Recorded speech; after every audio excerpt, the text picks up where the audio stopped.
Morning. Vuyo.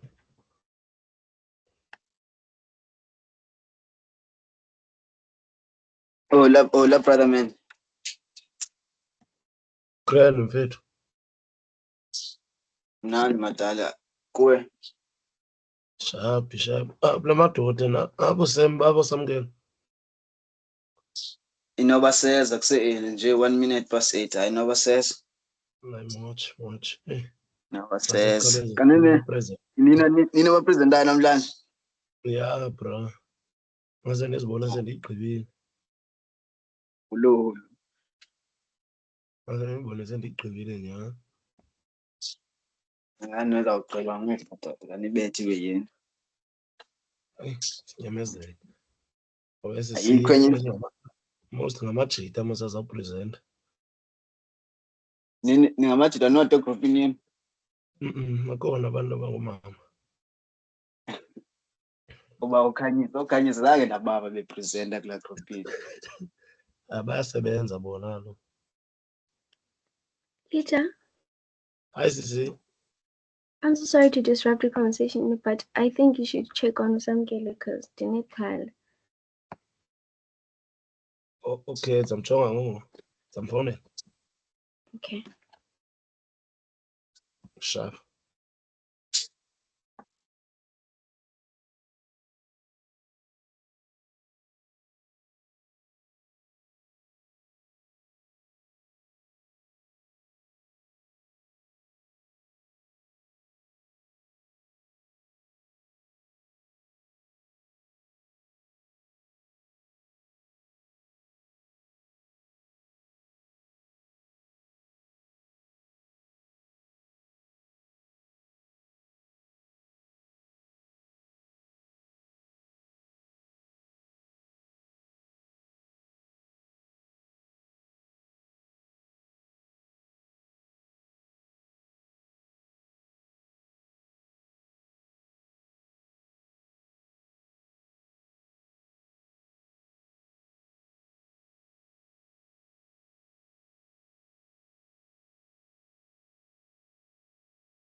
Ayawuthi uyangena ngoku usimo ebesazama ungena sosokuliswa network.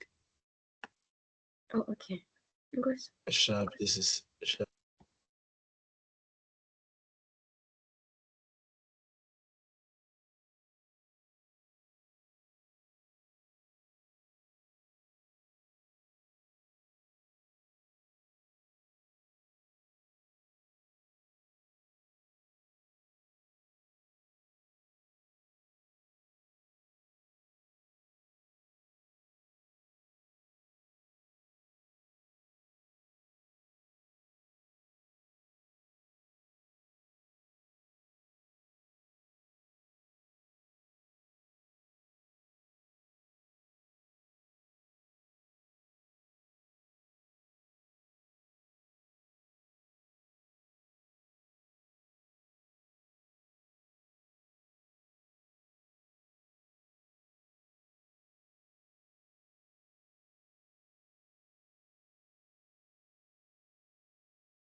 Good morning, everyone. Sharp, Sam. Morning. How is everyone doing today? Tired. Yeah, Sharp, bura kunjani? sure. Journalista, Sure, bra. andikho sure rain wami uzawucima nini fethu. If rain I lose connection at some point, just take over, man. Oh, okay, sure. Congrats. All right, we're gonna try to do this quick, guys, because I'm sure many of us are about to run out of the internet. This is Group Sure. 2 presentation based on Unit Standard 14941. Wait. Masilindeni kancinci, Sam. For who? For abanye abantu abangekangeni sebambalwa sibayi 28.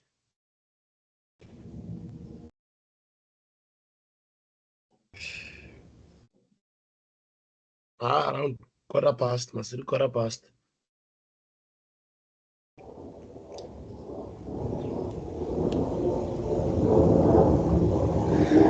All right.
Okay, Sam. Ma'am Linda, I just spoke to Ma'am Linda now. She said we can proceed so long. She's trying to log in. And Eva, bra.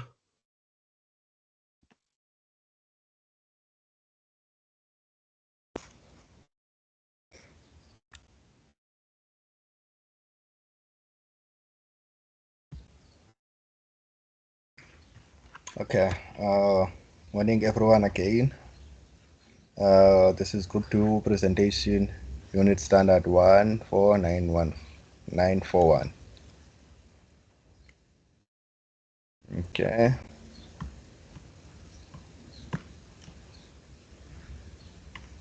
Right. So for session 1, we're gonna be describing the components of color copier and printer.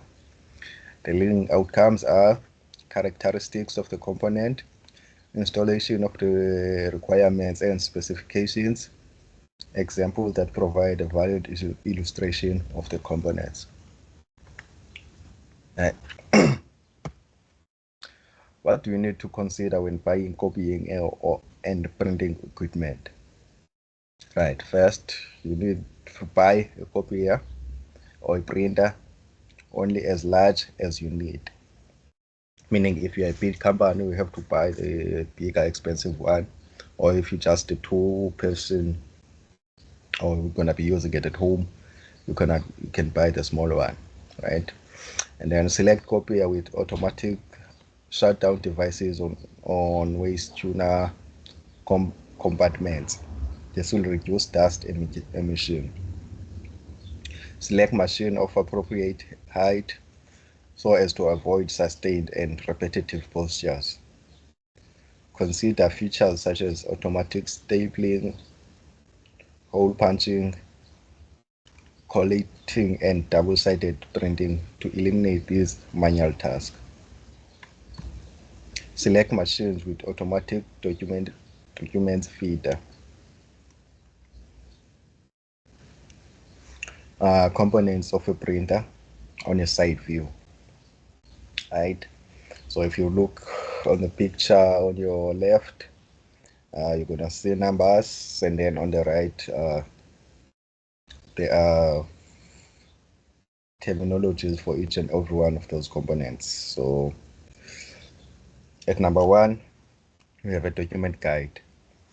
You can adjust this to guide the paper to fit the document. So if it's A4, you can make it big, make it bigger, A3, whatever, just as to make the documents fit, right? Yes.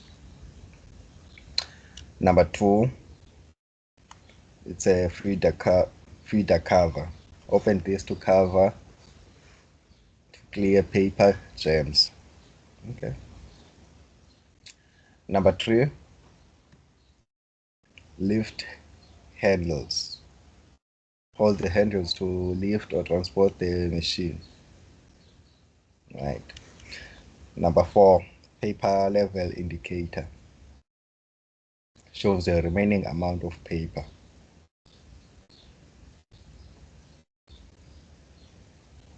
Okay. Number 5, document feeder tray.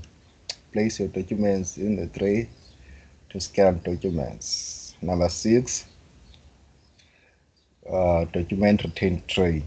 Documents are sent after they are scanned by the feeder. Number 7, operational panel. Use the panel to control the machine. Number 8, front cover. Open the cover to load the paper. Number 9, lower front cover.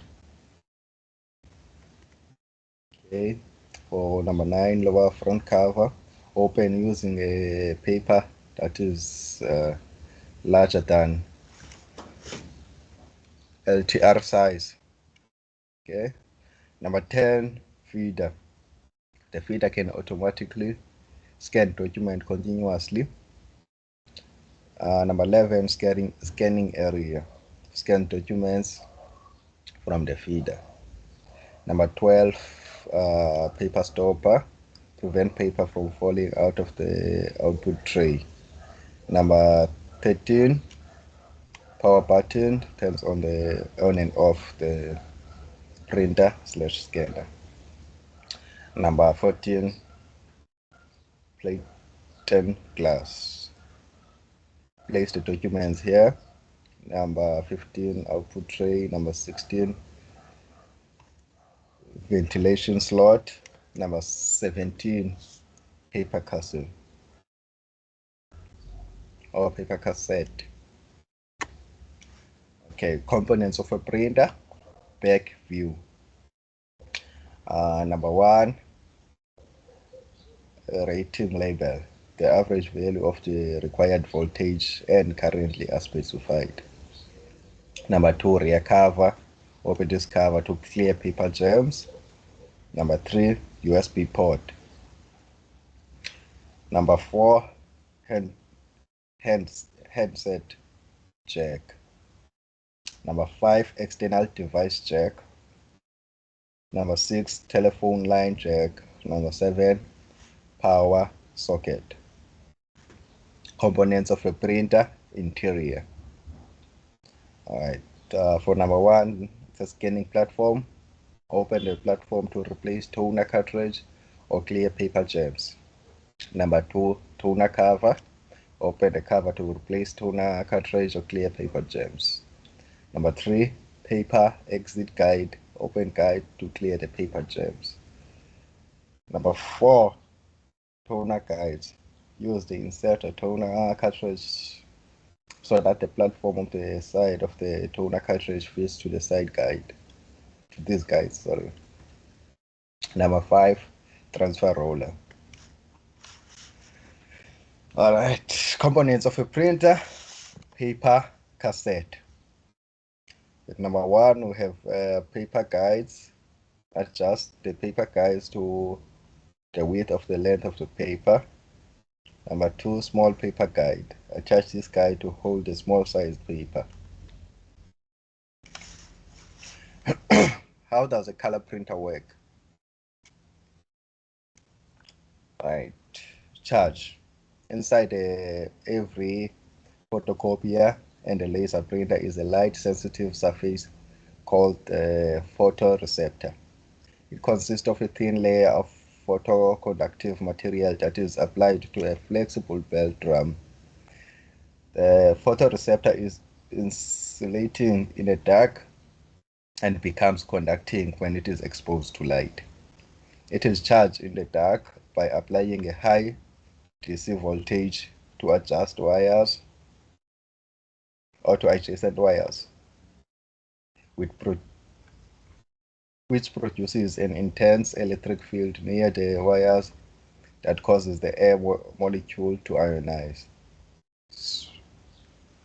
Ions of the same polarity as the voltage on the wires deposit on the photoreceptor's surface, creating an electric field across it. How does a color photocopier work? Exposure. In a digital photocopier or printer, the image is exposed on a photoreceptor with a scanning module laser or a light emitting diode image bar. In older analog photocopiers, reflected light from an illustrated image would have projected onto a photoreceptor.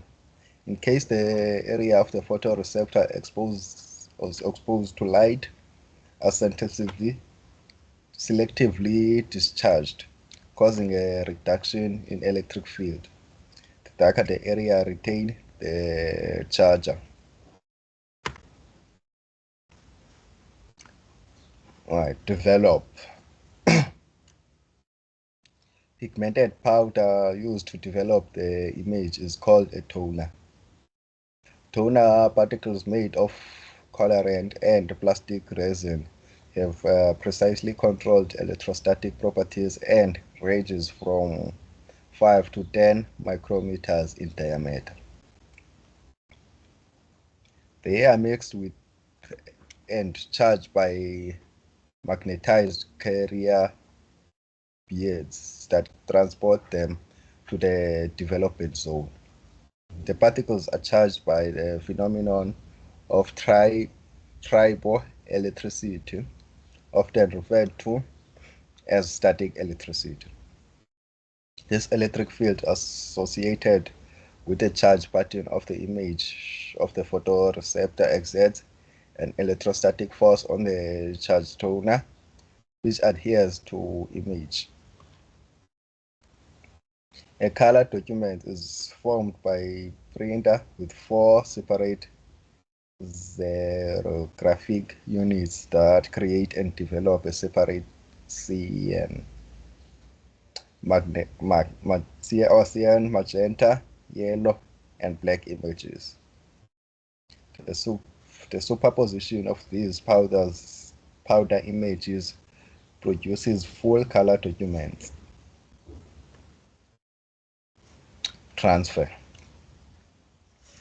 The powder image is transferred from photoreceptor to the paper by bringing the paper in contact with the toner and then applying the charge with the polarity opposite to that of the toner. The charge must be strong enough to cover the powder's adhesion to the photoreceptor. A second precisely controlled charge releases the paper, now containing the image from the photoreceptor. Fuse. In the fusing process, the toner comprising the image is melted and bonded to the paper. This is accomplished by passing the paper through a pair of rollers. A heated roll melted the toner, which is fused to the paper with the aid of a pressure from the second roll. Clean.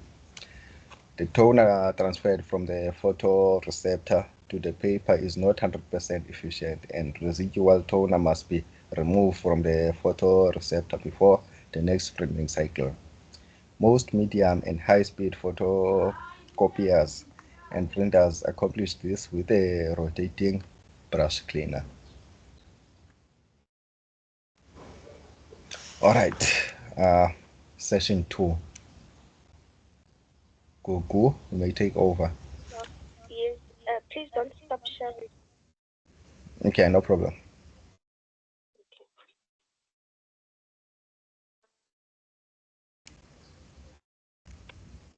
Session 2, plan the installation of color photocopiers or printers. Learning outcomes, the plan includes the activities necessary to meet the installation requirements.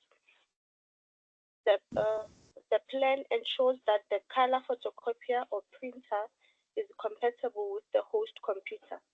The plan accommodates the standards and quality procedures essential to the installation. The planning organizes the availability of the resources to meet the installation plan. Next slide, please. Introduction. A range of office equipment, including photocopiers, printers, and fax machines, are needed to provide an efficient service to clients. Therefore, it is very important that this equipment operates efficiently and that any downtime due to breakdowns and repairs is kept to a minimum. The best way to minimize the need for repairs is to ensure that the equipment is properly maintained. The initial setup of equipment. Depending on the size and complexity of a new equipment, it may initially be installed by a technician. For example, a technician will usually set up a telephone system or a photocopier. However, you may be required to do some setup work with the new equipment after the technician has finished and before your work colleagues begin to use the equipment. For example, you may be required to program some direct dial numbers into a new phone system, or you may have to program some fax numbers into a fax machine for group dialing. Next one. Workplace inspection list checklist. Use this checklist to assist you when completing routine workplace inspection of your office work environment. General work environment inspection items. Number one, floor surfaces are flat, even and dry. Floor coverings are in good condition. Walkways are clear of obstructions and trip hazards, e.g. like boxes, electrical cords. Stairs, steps, and handrails are in good condition. All areas are adequately lit. Ventilation feels adequate, e.g. not stuffy. Temperature is within acceptable limits. Next slide, please.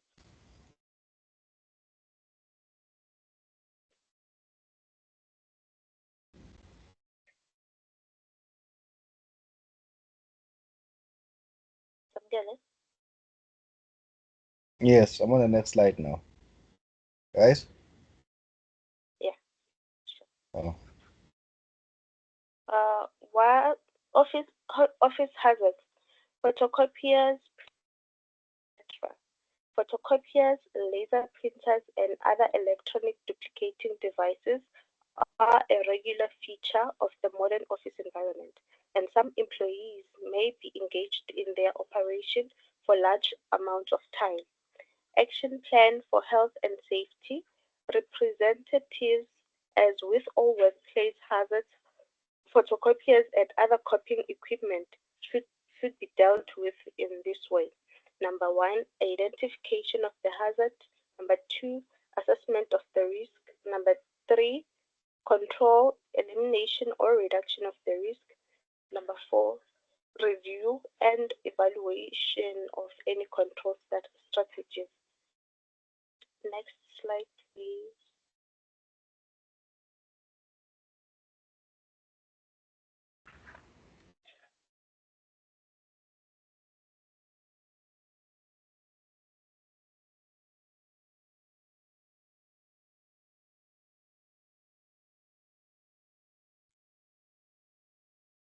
My network is slow.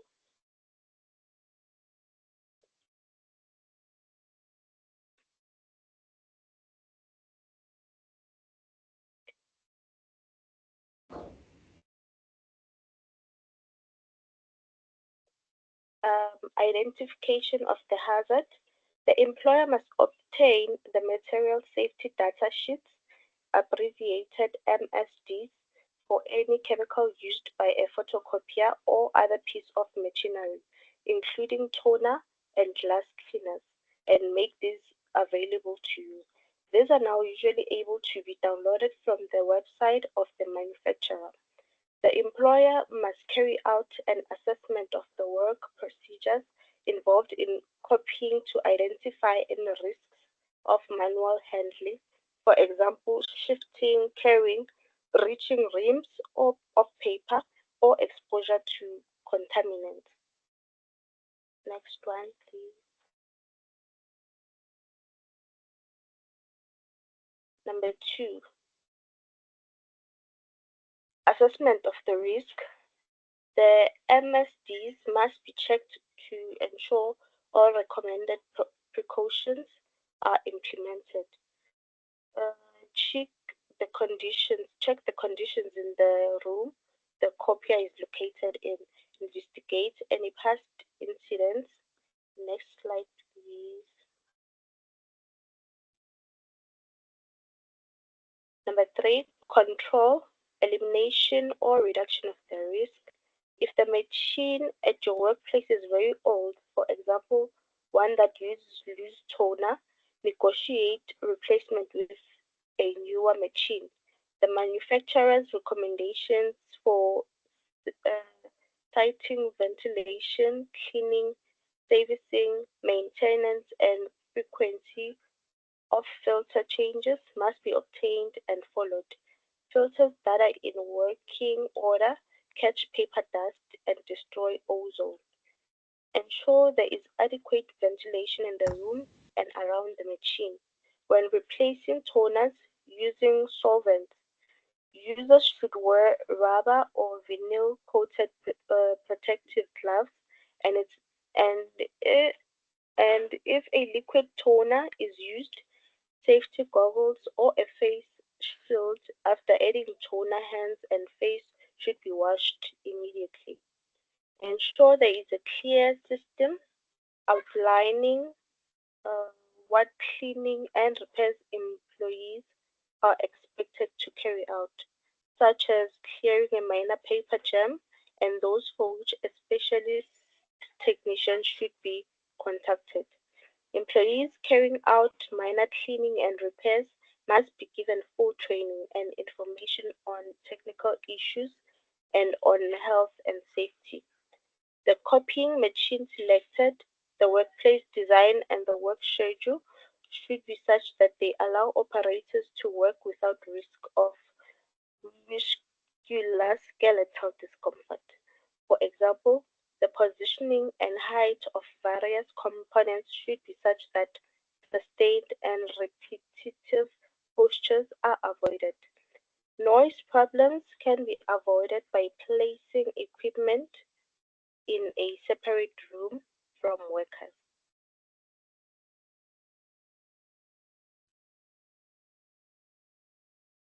Are we done? Sanjay, what happened? I think he had a Wi-Fi problem because he said it in the first that his Wi-Fi is gonna switch off anytime. Which slide were we at? Is it 20? 20. Oh, I didn't even see the numbers. Okay, okay, yeah, we're here. I'll carry on. What are the health and safety effects of copying equipment? Discomfort or health effects? To share. I thought I was sharing, but I'm having a problem.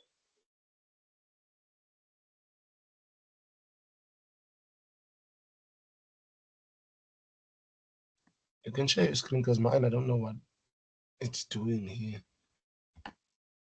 Okay, I'm gonna try.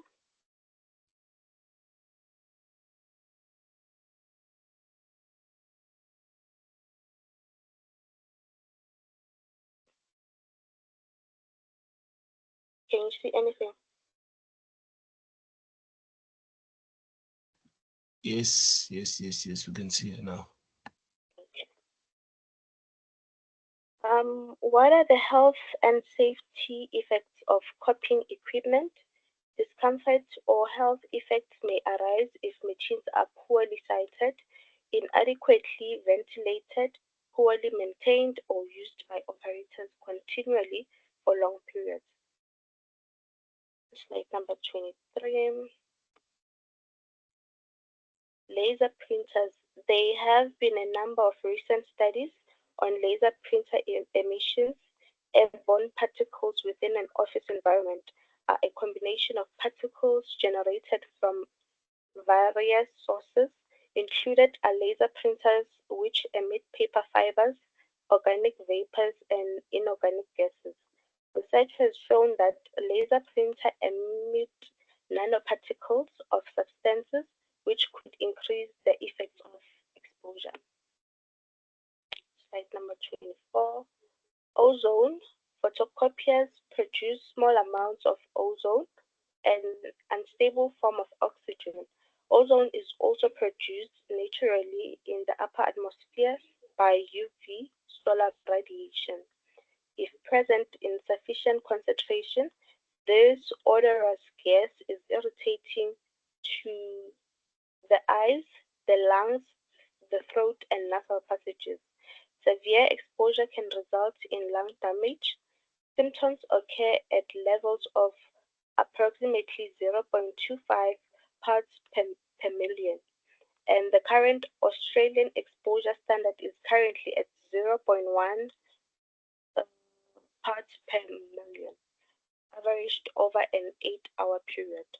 The concentrations of ozone within the breathing zone of the operator depend on the amount of ozone discharged by the copier, the rate of decay of ozone, the volume of air in the room, the temperature and the ventilation in the room.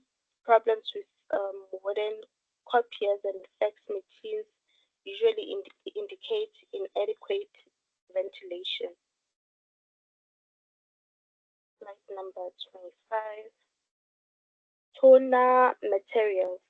The main ingredient in the toner is carbon black. This is mildly toxic, though some impurities in toners may be carcinogenic. As currently manufactured carbon blacks contain extremely low levels of impurities and do not warrant concern regarding health effects. A respiratory irritant may cause eye irritation. Older machines pose a greater exposure risk because adding toner may involve transferring loose toner rather than replacing a cartridge, as, as is the case with the newer machines. Liquid toners. Some modern toners are in liquid form and so rarely irritate the skin, but exposure to solvents within them can dry and crack the skin and mildly irritate the eyes. The same hazards apply to the various solvents used for cleaning duplicating machines. They also pose a fire risk if not stored adequately. Frequent contact with toner or other solvents may cause dermatitis or asthma. UV radiation.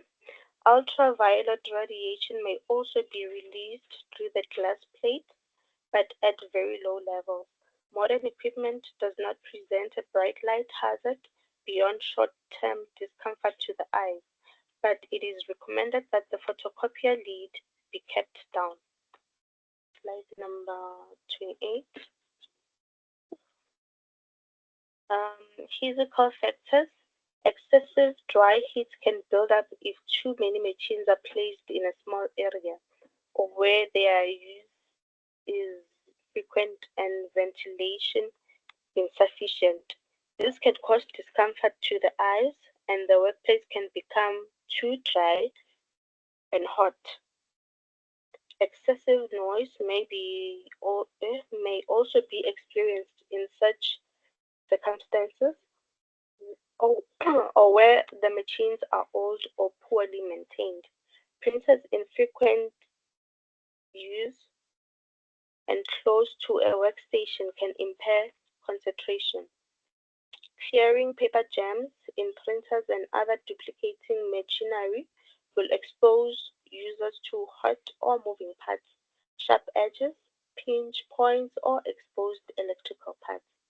Modern machines should have such risks designed out and should turn off automatically upon opening of the machine. However, a machine must always be disconnected from the power supply before opening. Oh, that's it from me. Hand over to my fellow colleague, Tapelo. Tapelo, Yeah, Google. Can you please? Are you still sharing? yeah. Should I stop Yeah, sharing? can you please? No, can you please continue sharing for me? All right, thank you. Okay, I'll be taking it over from here, from session 3. Now, from session 3, we have install color photocopiers or printers. Now, from this session, there will be a few learning outcomes. Oh, okay.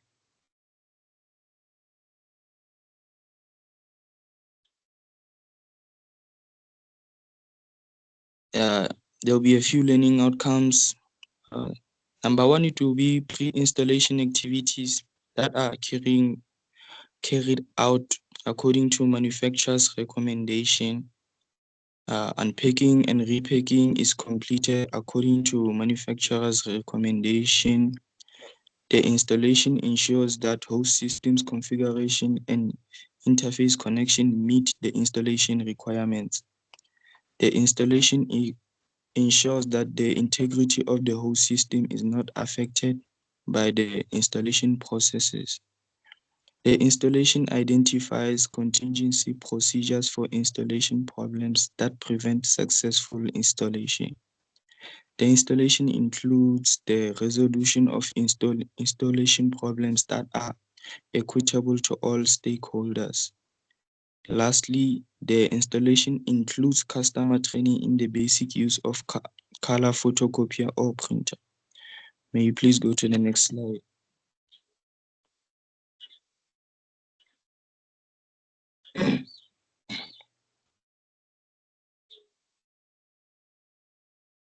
Can you see it? Yeah, I can see it now. Installing a USB printer for Windows and Mac OS. Firstly, you must start by reading the installation guide for your printer if you have it. Lots of printers can be very finicky, and if you have an installation guide, you should follow its exact instructions before deferring to these general instructions.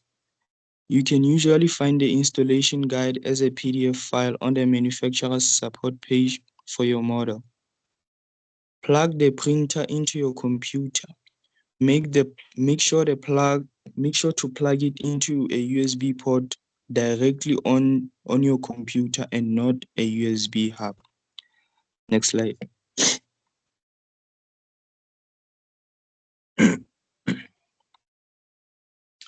Wait for your operating system to detect and install the printer. All modern versions of Windows and OS X should be able to automatically detect the printer and install the necessary drivers for you. You may need to be connected to the internet in order for your operating system to download the appropriate files. For most users, this should be all you need to do in order to begin printing from your computer to your new printer. If you are using an old version of Windows, OS X, and if you are using an old version of Windows or OS X, or the printer is not automatically detected, read on. Next slide.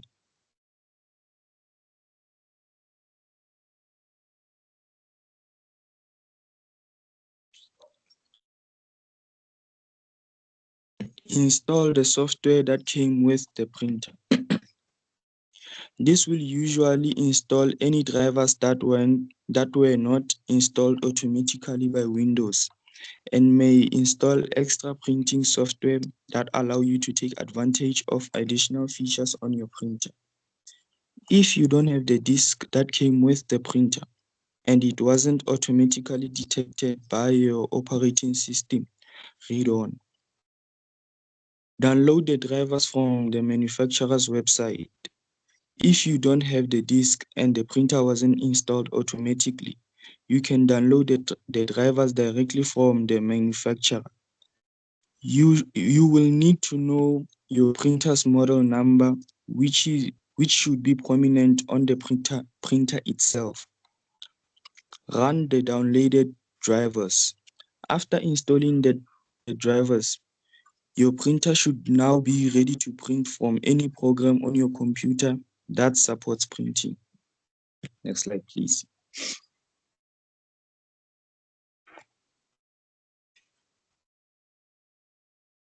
Sharing a printer in a home group. This is for Windows 7 and 8. Understand the difference between a shared printer and a network printer. A shared printer is a printer that is connected to one of the computers on your network and then made available to others. The computer that the printer is connected to must be powered on in order to print to it. Almost any printer can be shared on the network, as it illustrated there on the picture. Next slide, please. Install a printer on a home network. There are two basic ways to make a printer available to the computer in your home network. Number one, attach it directly to one computer and share it with all the others on the network. Number two, connect the printer as a standalone device on the network itself.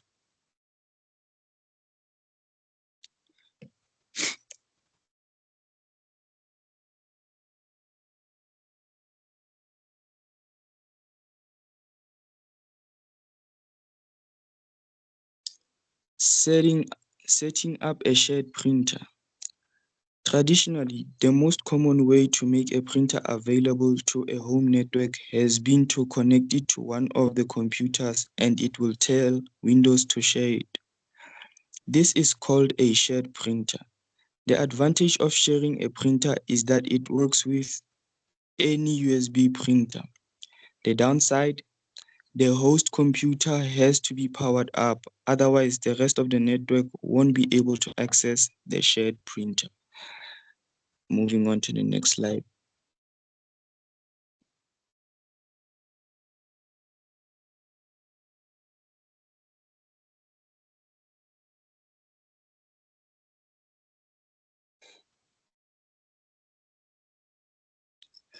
Setting up a network for a printer.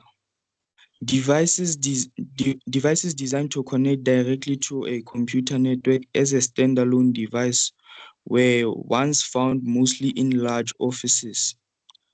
Now today, printer manufacturers are increasingly offering inexpensive inkjet and laser printers that are designed to serve as network printers on home networks.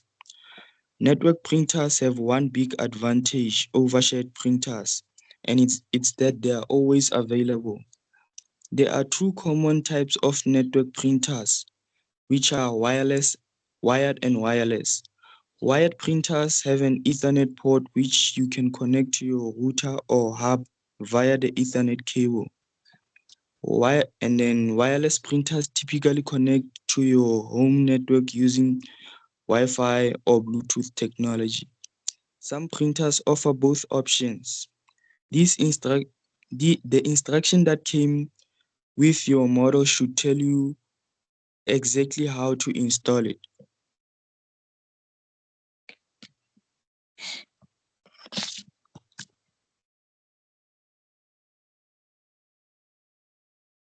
Next slide. Oh, okay, good morning, guys. So I will be taking it from session 4. Review the installation of color photocopy printer. Can you zoom it in, please? Because these words are small.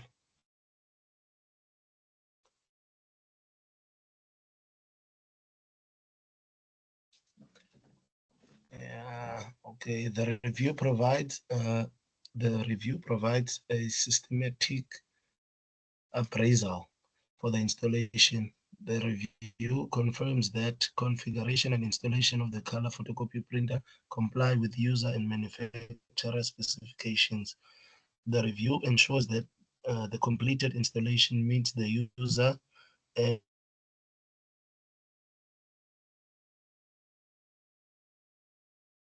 is operating according to manufacturer's specification. The review obtains user acceptance for the installed color photocopy or printer. Next slide, please.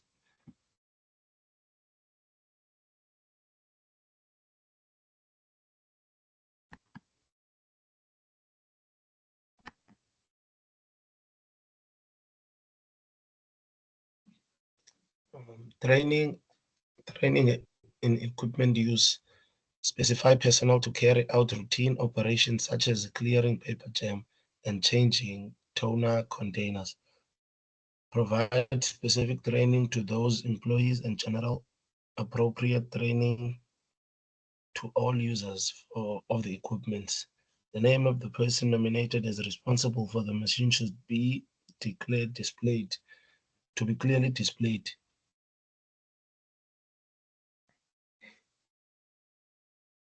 Next, please. It's maintaining programs. Regular maintenance helps ensure that office equipment run efficiently. It is important that you are aware of both manufacturer recommendation in terms of equipment maintenance and any policies and procedures in place at your firm.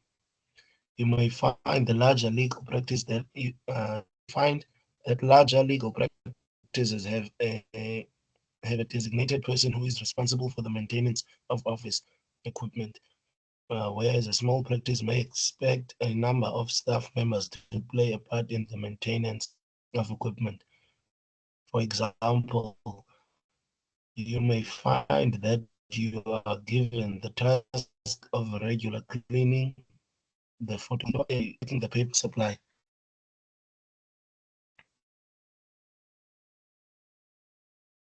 Next, please.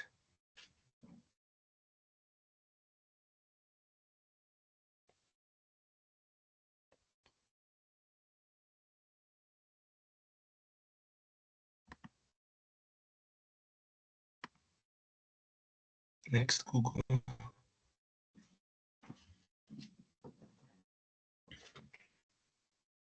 I think it's the network. Go next slide now.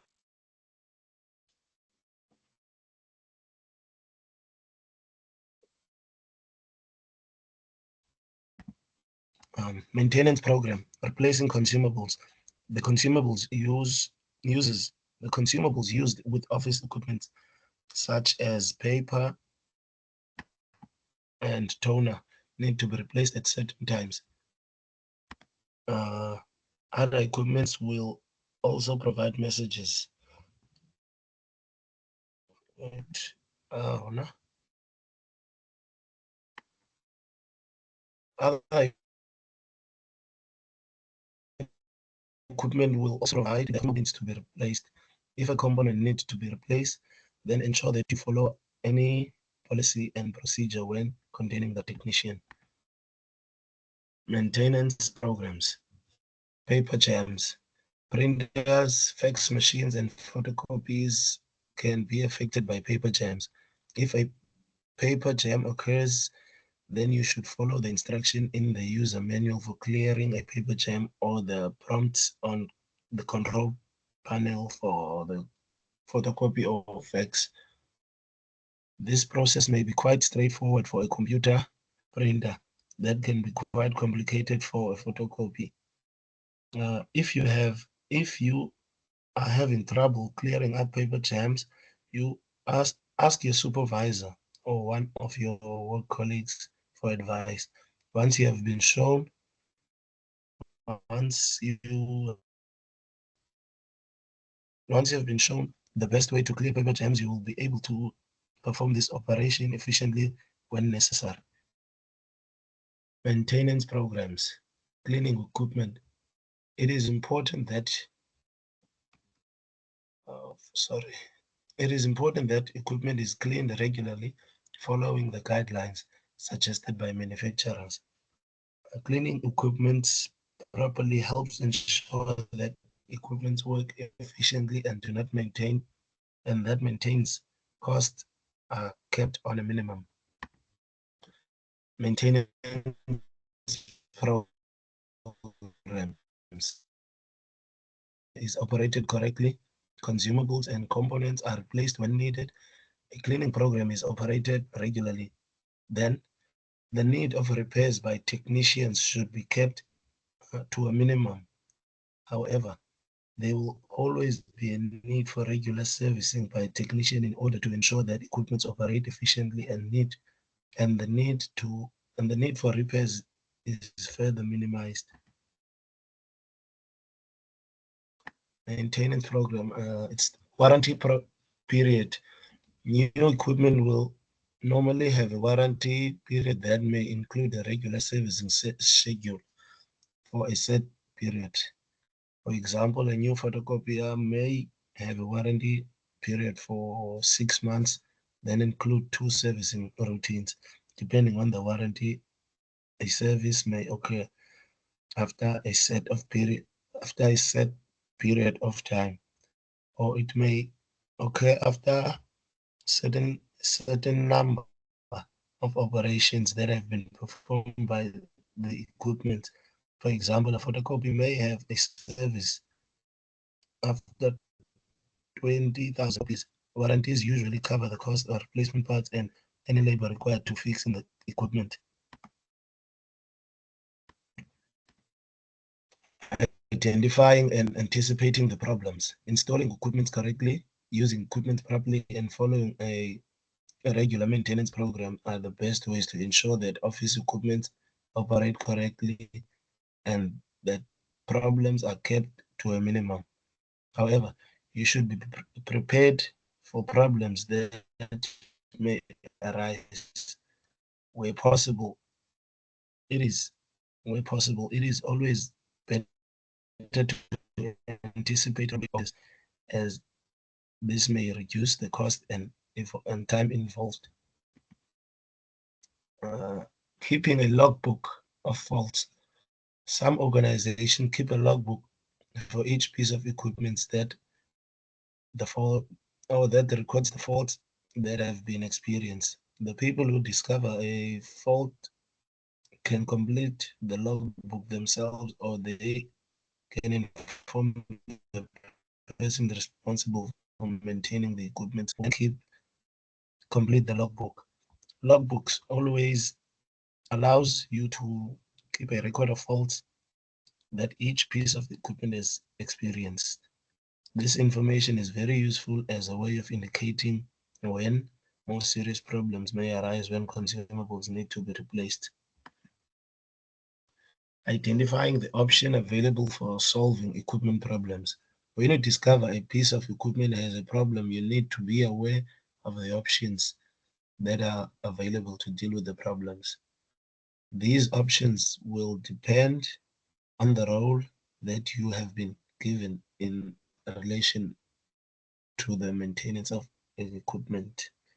Alternatively, you may have been given a responsibility for the maintenance for a specific piece of equipment, in which case you can contact a technician if appropriate. Thank you very much, guys. That's our last slide.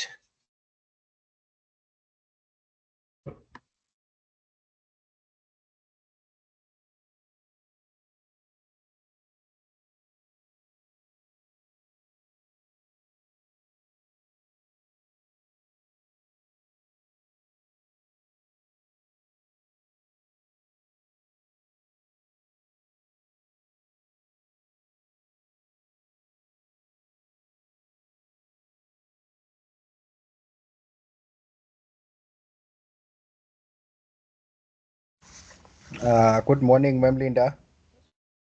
I'm not sure if it's on my side, but you are muted.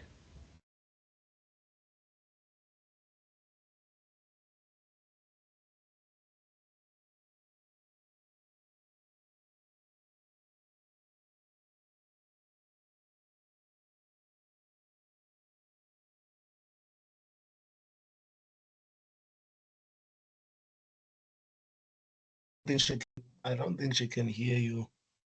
Because I did. Ma'am Linda, I think she disconnected. Yeah, because I'm mourning. Sure.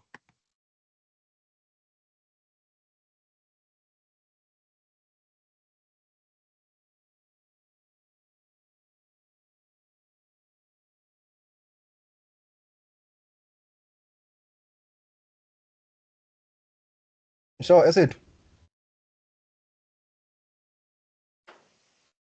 La Yeah, fiti urain wakho saspana we. Okanye sowumphatele already.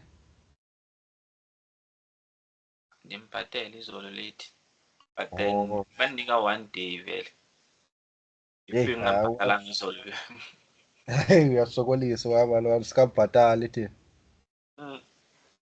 stipend Cwaka bawo. Silence, bro. Hey. Siyakhala. Yeah. Hayi ngene late izolo ngime. So Oh, Seni grand nina. sure. Seni grand nina. Grand litha man. No much. Waseni khayile. ngathi ngene kuwe uyi-wide. hey, ngene kuyi-1 nyani. Hey. Oh, esethu. That's Hey, impossible manje. guys. I'm sure sibaningi. Sibaningi. Ayikho mfondini. Abantu bathulile nje. Ayikho tu. Litha nolitha ngathi uyaxoka ulitha. Ngithembi. Ayikho mfondini, serious. Tu, twaka. Ngathi izokhala from kusasa wena Samkele. Rain. Nini ngomso. Bakusendele i-email Yo, bakukhumbuza lethi ukuthi late. Yes. Okay, let's go. Yeah, sebeyisendile mfethu, sebeyisendile. Nathi ngacima any minute now. Amaraya inotayi. Bakushashaya. Anyway, kumele ne-backup nyana yabo. Are you Idatha able to hear me? na- Are you able to hear me, class, now? Are you able to hear me? Yes, ma'am Linda. Yes, ma'am. Okay, thank you so much, Group 2, for the job well done. Yes, I managed to log in while at least you were still presenting. Yes, thank you so much for that. Okay, that was a job well done. For now, I want to give you work to do. Up to 10 o'clock, okay, I want you to do your formative and summative assessment. Then we'll revise after break. For yesterday's unit standard, that is no Masabata's group. What was it? It was unit standard what? Formative and summative, and do unit standard 14936. I think it's the first even on your what? On your formative assessments. Let me just check with you. So we are going to do formative, and I think 1 hour up to now will be enough. Then after break, we'll revise. Then after break, if we can do 14941 for today. So my instruction is clear. Go and do for formative and summative assessments questions for 14936. Is it clear?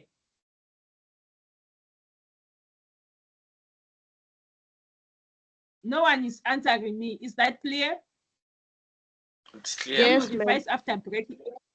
Yes, so you've got 1 hour from now. Then after we revise those questions, so it's just everyone has to do their work, because if there's no answer, I'll choose randomly on anyone. So do those questions. Yes, do those questions. Then 10 o'clock to 10:30 we'll go for break. Then from 10:30 we'll revise. Then we can see if we can do for today's for group 2, 14941. 194, what was it? Sorry, 14941. Yes, I was right, 14941. Okay, let's just do it up to 10 o'clock. Let's do 14936 for yesterday. Go to your formative and summative question assessments. We'll revise the questions after break. So go to your formative and summative assessments. Then you answer those questions. Let me not distract you now. I'm muting my mic. So do that work. After break, we'll revise. Then we'll move on to questions for today. So that is how we are going, what we are going to do. So make sure you do your work, because I'll choose randomly on anyone. I'll just choose randomly. If there's no answer, if the class doesn't give me answers, I'll just, so I don't want to embarrass people here. So just do your work. Okay, let me mute my mic for now.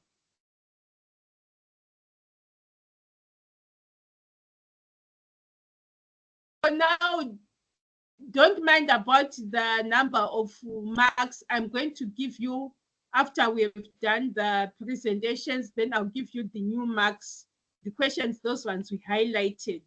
Yes, just to do the questions.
guys.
Okay, let's take our break. At 10:30, we are revising our formative. We start with formative, then we come to summative questions. So let's take a break. Okay. We come back at 10:30.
Ma'am Linda. Come on. Ma'am Linda. Lita, Yeah, can I please be excused Lita, for a couple of minutes? Sorry. okay, it's fine. It's okay, you can be Okay. excused. Thank you. Class, I'm coming back. Just give me 5 minutes.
Okay, class, I'm back. Okay, let's start by I'll open our formative assessment first. Then you must note down the number of marks. I also send Vuyo and to be also uploaded on the portal. I'll send this morning to upload on the portal, but okay, let's start with formative assessment. Just notify each other about the number of marks. So you must also have yours.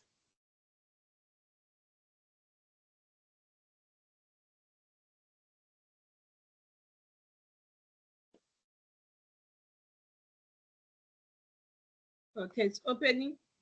You must also have yours so that you change your marks and put the new marks. I'll send Vuyo and I'll also send Mr. Sponelo to upload on the portal.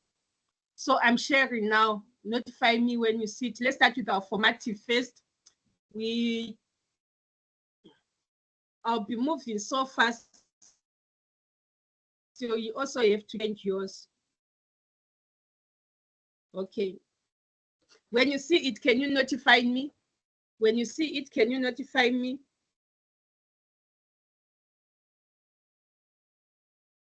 When you see it, please notify me.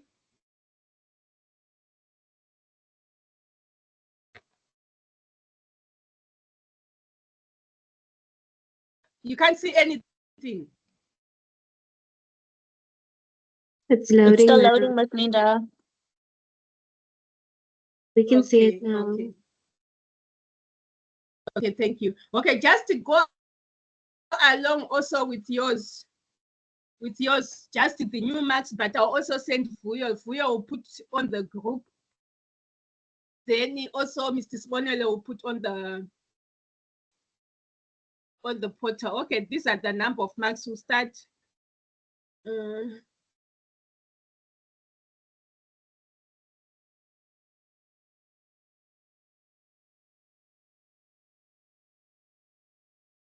Oh, it went so big. Okay, this is fine.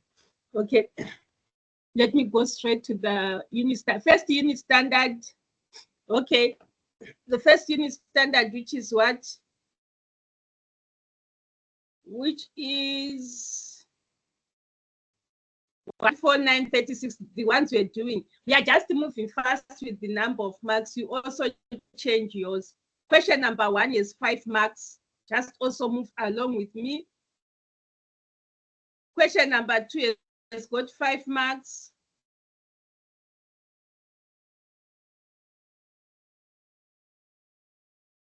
The third question has got 5 marks. Okay, also be changing yours if there is need of changes. Question number 4 has got 5 marks.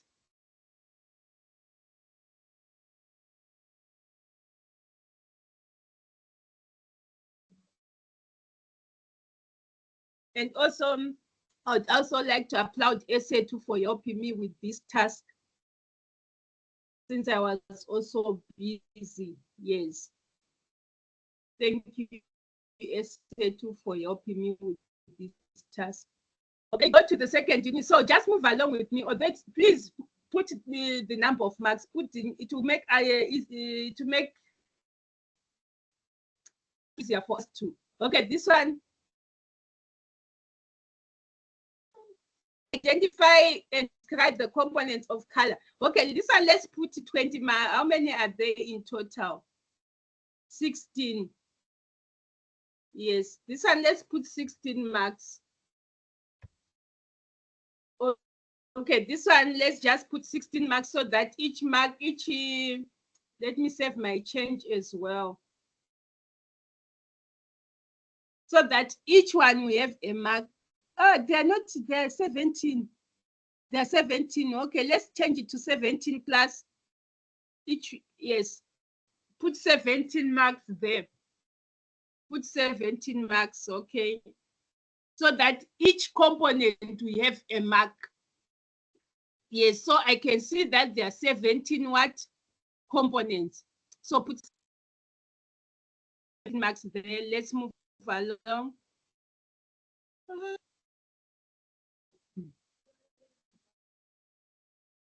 Okay, you can see this again. So we are going to change again to put 27. Put 27 marks. Okay, why? Because it's 17 plus 10.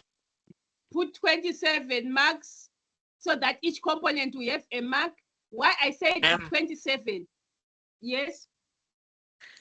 Yes, SAT. I think I said 50 something marks there on the sample. It's because it says identify and describe. So I think there should be a mark for identifying as well as describing each component. Okay, so let's make it 54. Let's make it 54. So I'm not opening, but I downloaded the correct one and saved. Do you think I'm opening on my emails? Let me just check. Let me check essay to get confused because I downloaded and saved. Okay, sign in. Okay, class, just be patient for me. Because I downloaded and saved.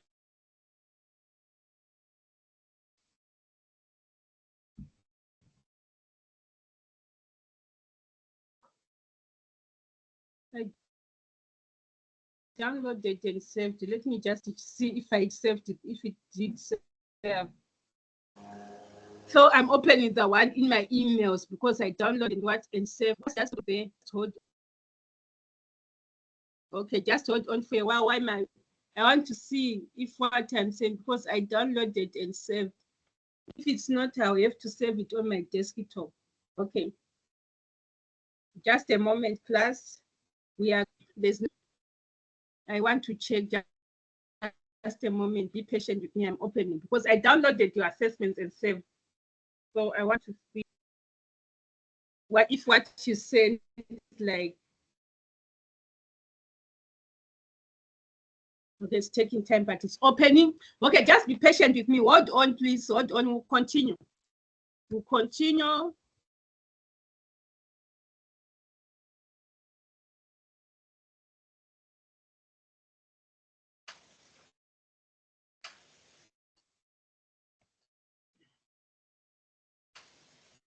We'll continue. Just hold for me because I downloaded and saved it. So we might have to continue again if I see that I'm doing the wrong things here.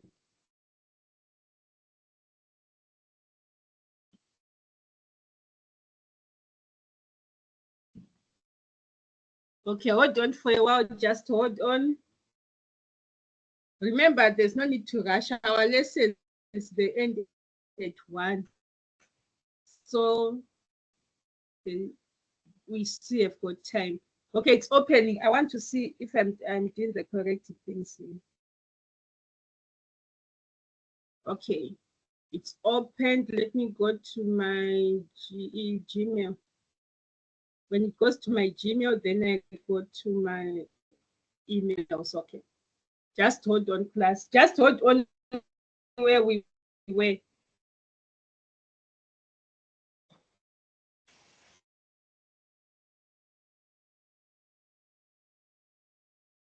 If I see that what else is wrong, to avoid confusion, just start all over again.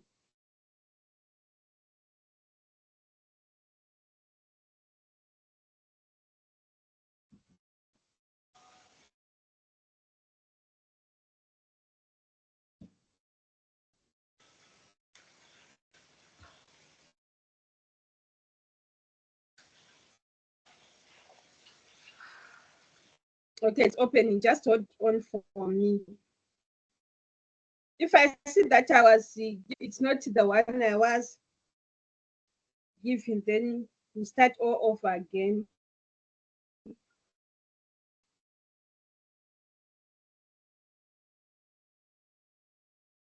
Let me go email.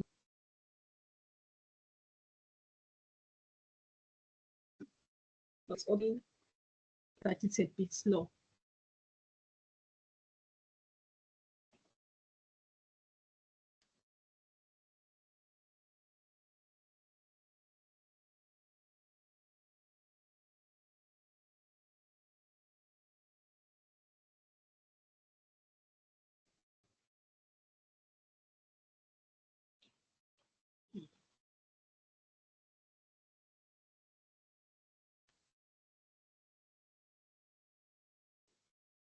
Okay.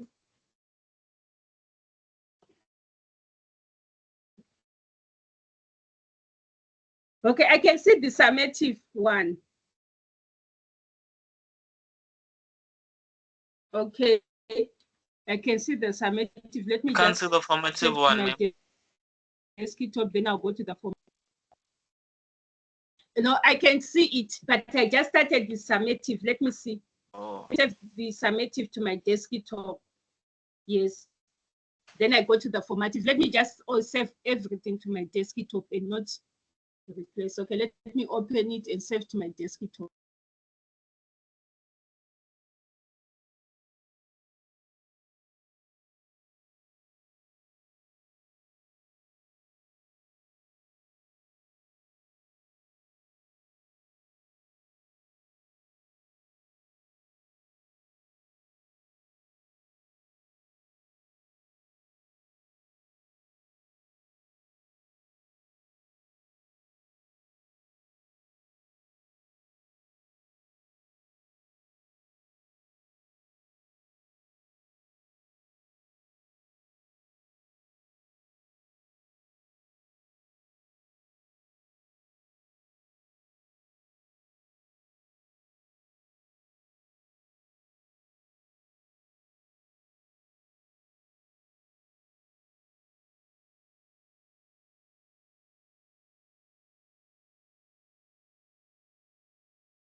Okay, I think I'd gone on mute.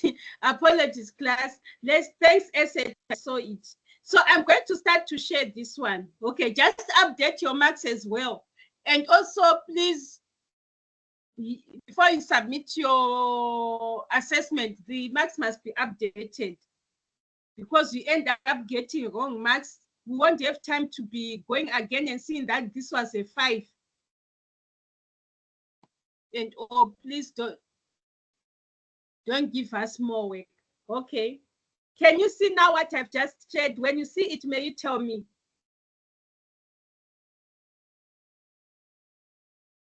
Can you see it?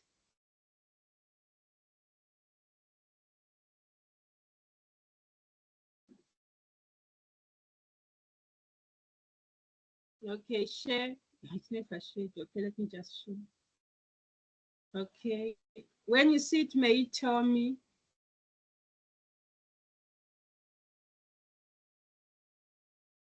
Okay, when you see it, class, may you tell me? Why is it not sharing? Okay, it's sharing. Okay. If you see something, may you just tell me? We can see, ma'am. Okay, thank you. Let's just start again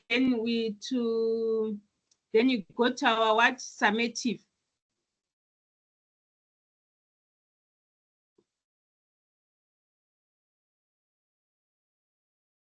Okay, let's just start again on 14936, the new marks. The ones I was giving, they were wrong. Let's start again.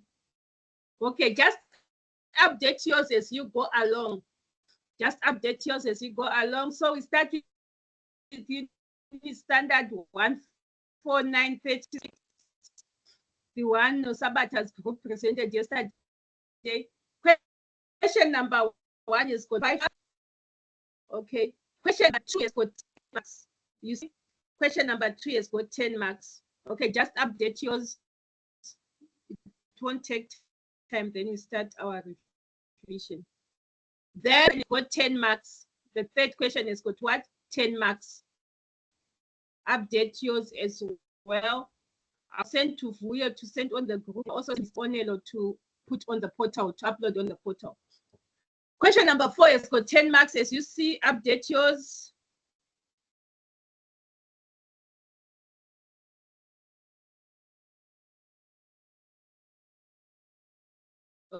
Okay, then you go to the second one.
Hi, Miss Linda. We cannot hear you at all.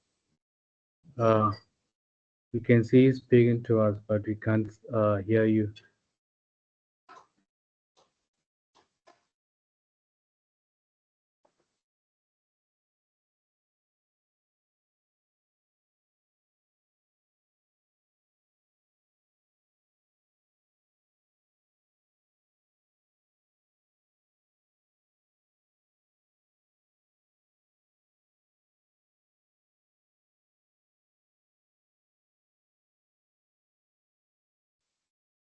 Okay, apologies, I was on mute. Let me start on 14945 if you do. Okay, I started here on 14941.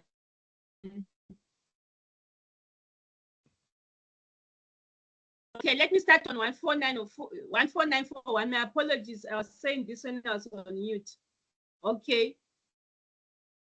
Question 1, you said it's got 54 marks. Why 54? It is what?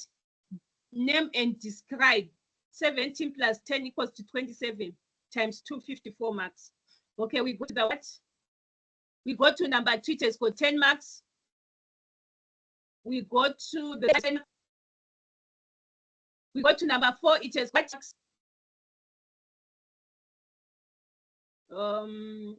Okay, then we finish. We go to 14945 now. 14945. 14945. Okay, 14945. Let's go to question.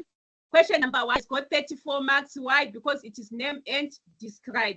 Here we've got 8 components. Here we've got what? 9 components. 8 plus 9, 17 times 2. So you name and you describe the component. Okay. Question number 2 has got 10 marks.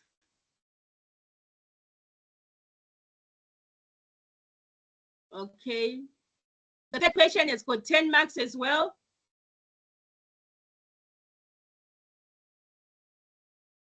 Then question number 4 has got 10 marks.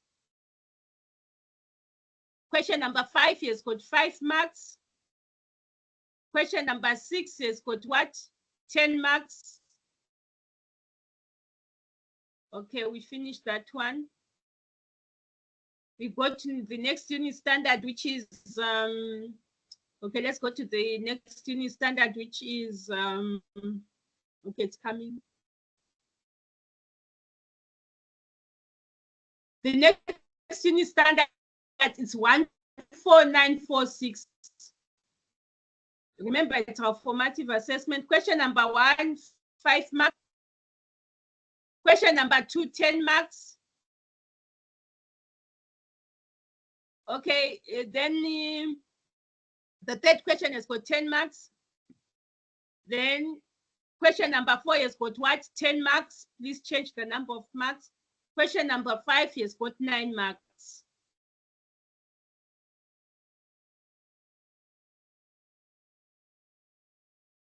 Okay, we'll move on to the next unit standard.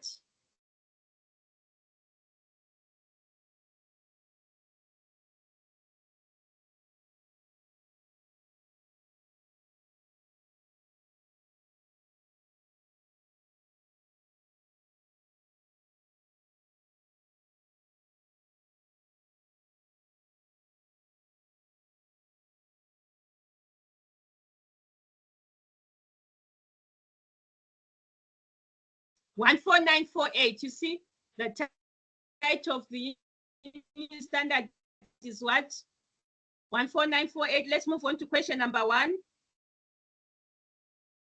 Question number 1 has got 40 marks. You are naming and describing the what? The components. Yes, which are 20 marks.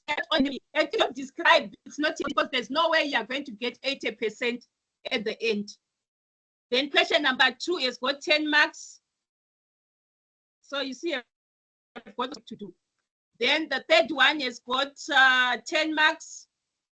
Question number 4 has got 5 marks. Question number 5 has got 10 marks.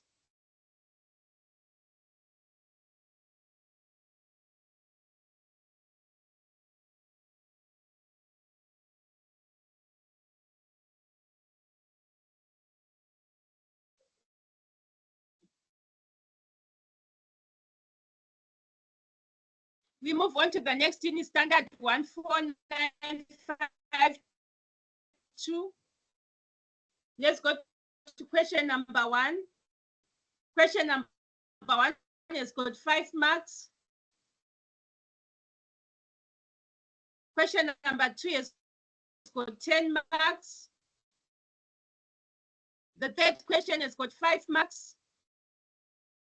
Question number 4 has got 5 marks. Question number 5, okay, which is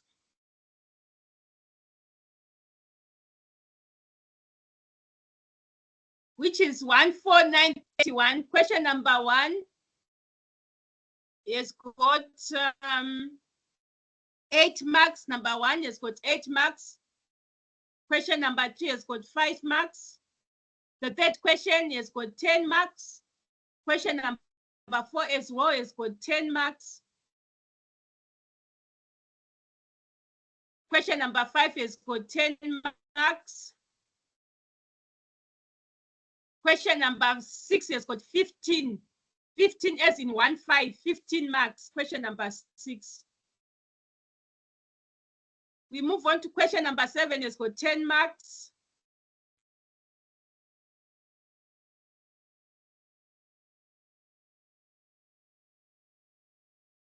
Question number 8 has got 5 marks. Question number 9 has got 8 marks.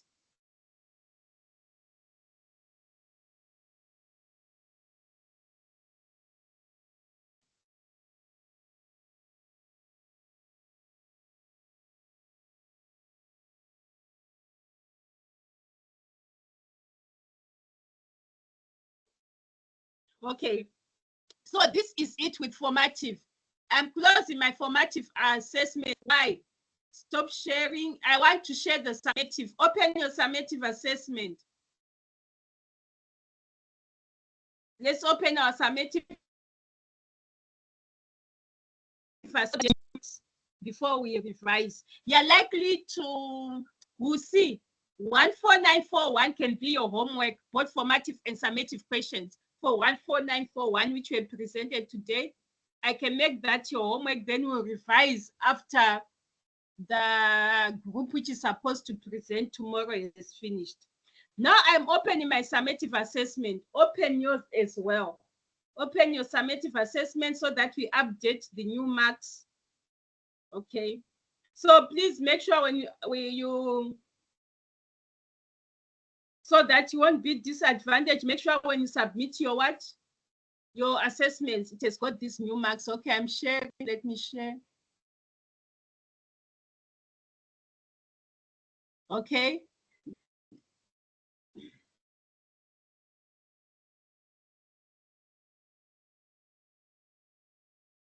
Okay, let me know, please let me know. Notify me when you see it. Notify me when you what? When you see it. We can see it, ma'am. Once you see the summative. Okay, thank you so much. Thank you. Let's go to the summative. So open yours. We are quickly going to go to the first unit standard without wasting time.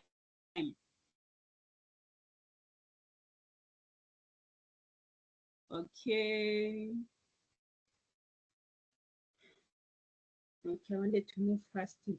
Okay, let me check with this. Okay, just be changed to come to the first one. It's okay. Okay, so we are here. Let me try to make it a bit larger and see. Yes. Okay, so this one is 14936. Okay, let's go to question number 1. Question number 1 has got 4 marks. Define the scanner and scanner copiers. It has got what? 4 marks. Question number 2, identify types of computer scanners. It has got 5 marks. The third question, identify scanner parts below. It has got what? 6 marks. The reason why I said never multiplied, because it is only saying identify. So you just identifying without what? Describing. So that has got 6 marks. Question number 4, it has got 5 marks. Question number 4 has got what? 5 marks. Question number 5 has got 5 marks. Question number 5 has got what? 5 marks. Question number 6 has got 5 marks. Question number 6 has got what? 5 marks. Question number 7 has got 10 marks. Question number 8 has got 10 marks. Question number 9 has got 5 marks. Also update yours.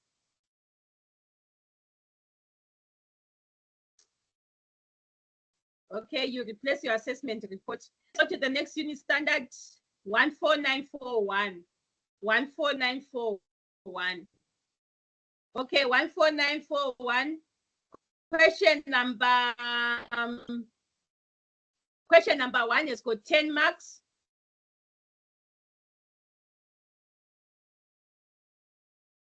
Number 10 marks because it is only identifying. You identify without describing. The third question has got 5 marks there. Question number 4 has got 10 marks. Question number 5 has got 10 marks. Question number 6 has got 4 marks. Question number 7 has got 4 marks. Question number 8 has got 10 marks. Okay. We move on to the next what unit standard. We move on to the next unit standard, 14945. 14945. Question number 1 has got what? 10 marks. Question number 2 has got 10 marks. The third question has got 10 marks. Question number 4 has got 5 marks. Question number 5 has got 10 marks. Question number 6 has got 4 marks. Question number 7 has got 4 marks. Question number 8 has got 4 marks. Question number 9 has got 5 marks.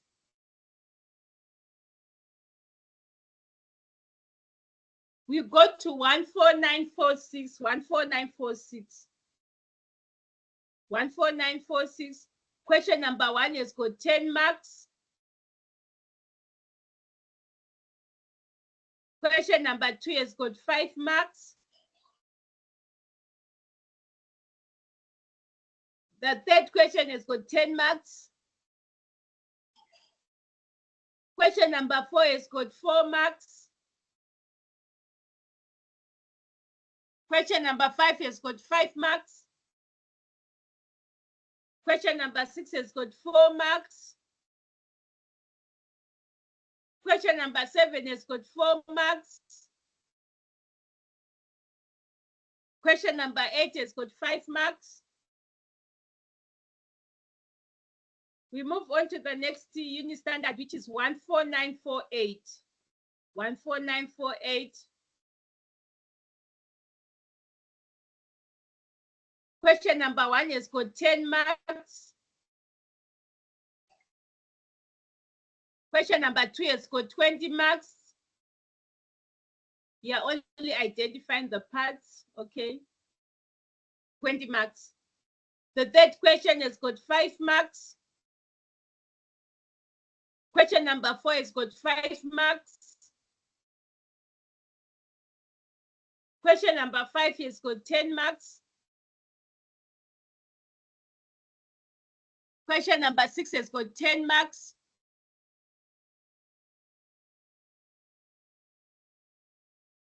We move on to the next unit standard. 14952 is 952, as you see, 14952. That is our next unit standard. Question number 1 has got 10 marks. Question number 2 has got 10 marks.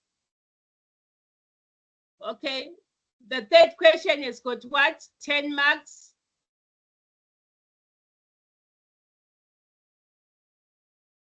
The third question has got 10 marks. Question number 4 has got 10 marks.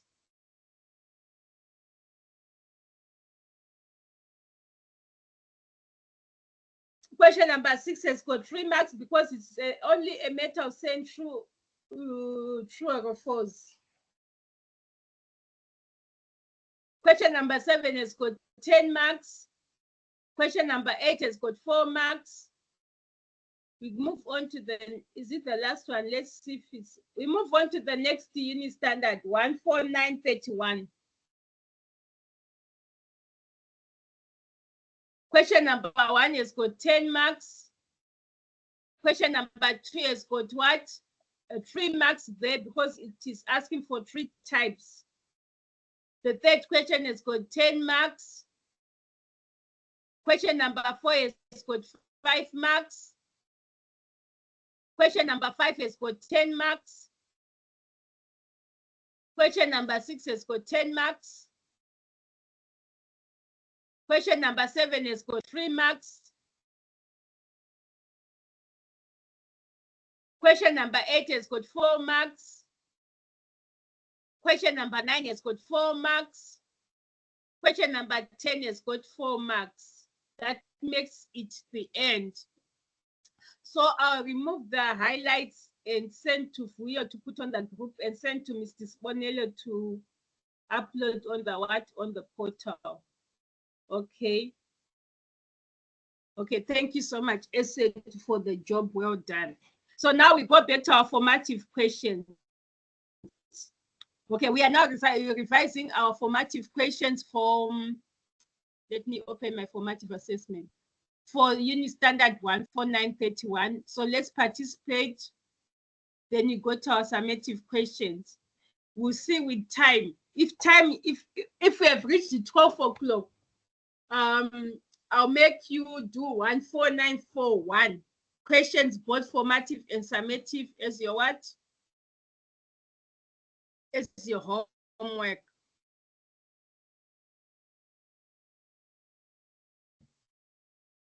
Okay, let me share if that's formative. Okay. Okay, let's revise question and let's just be, if we are fast, you can complete this early. So I encourage what? Participation. And I wonder why there are already 46 people in the assessment. Okay. Let me call Miss Memsimpiwe to come and mark the register, and whoever is absent, I think they have to be answerable because I can see there are 46 people and okay, formative share. Okay. Okay, anyway, I don't want to be a cruel person, but I wonder why there are 46 people here in the what in the class.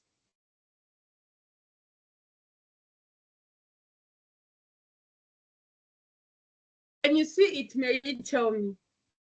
I don't want to be that cruel that I'll tell Memsimpiwe to come and what and mark the register. Yes.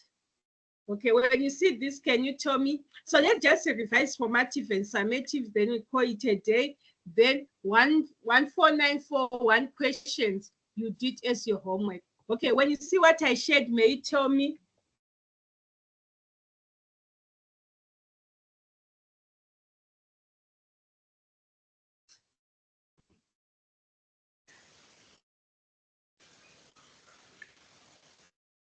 We Can see you it, see ma'am. it?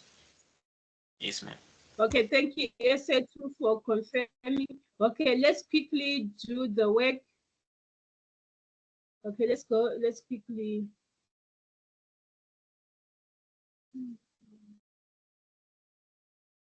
Okay, number 1, let's revise the work. We encourage, even to get 2 people, we want to encourage one participation. Yes, describe the components of scanning system, 5 marks. Okay, let's go to the class. Who wants to answer this one? Brandon, I guess you are not in the class today. You are so quiet. I guess you are not in the class. Brandon, are you in the class today? Okay, and Brandon, I expect an answer to, because you never even notified me that you won't be in class. I am here, ma'am. Okay, I am here, ma'am. oh Just yeah. a bit. Okay. Yeah, I just okay. have a few issues on my side, ma'am. Apologies. Okay, no problem as long as you are in class. Okay, thank you. Zimasa's hand is up, and we else want to back up Zimasa on this question. At least if you can have 2 to 4 people. Yes, Tapelo. Yes, thank you. Zimasa and Tapelo will answer this. Okay, Zimasa, then Tapelo. Okay, go ahead, Zimasa.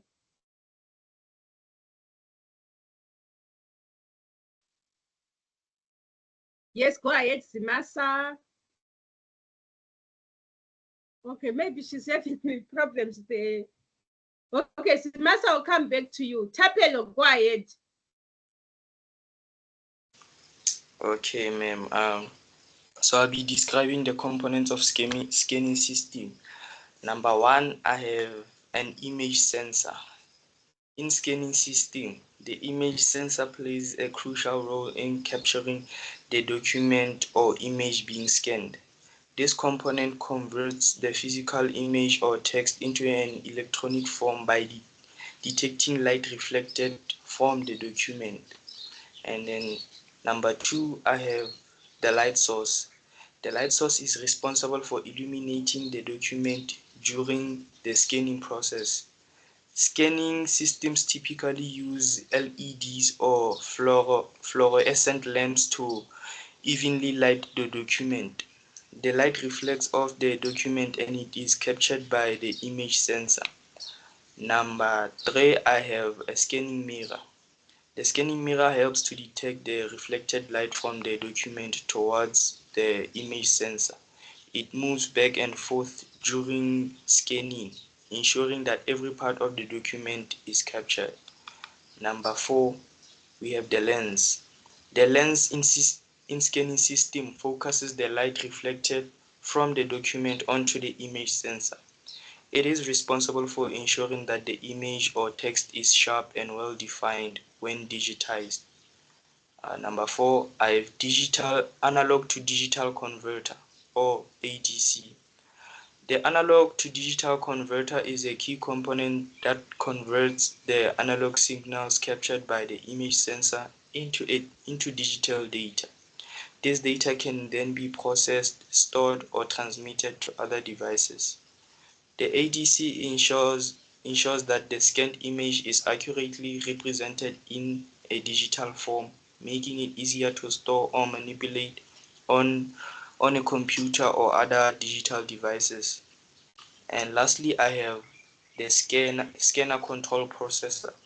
So the scanner control processor manages the overall scanning process. It coordinates the movements of the light source, mirrors, and image sensors, ensuring that each part of the document is scanned correctly.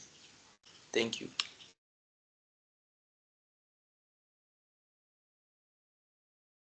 Thank you so much. Okay, Zimasa just said the mic is not working, noted. But I think Tapelo explained it well. Thank you, Tapelo. Let's move on to the next question. Okay, thank you, Tapelo. Let's move on to the next question. So, on your hand, if your mic is working, please. In groups, discuss how you would plan the installation of scanning system. How are you going to plan for the installation of scanning system? Let's have answers.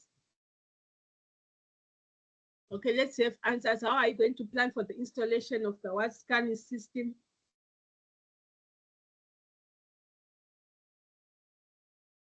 Okay, I don't want to end up going to our participant list. The more we do this, the finish by what? By 12 o'clock. If we don't, it means we have to extend our time.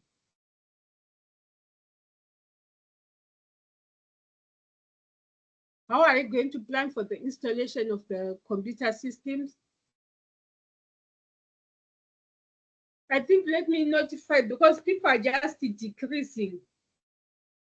Let me notify what Ms. Simpiwa about this. People are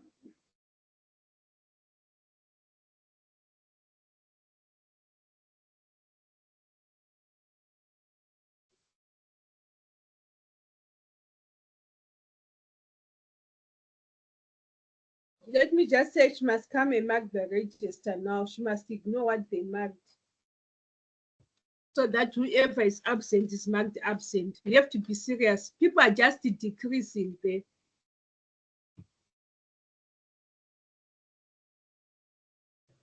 The register must be marked now. Money.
Okay. Okay, thank you, class. Okay, Google Fortunate, go for that answer.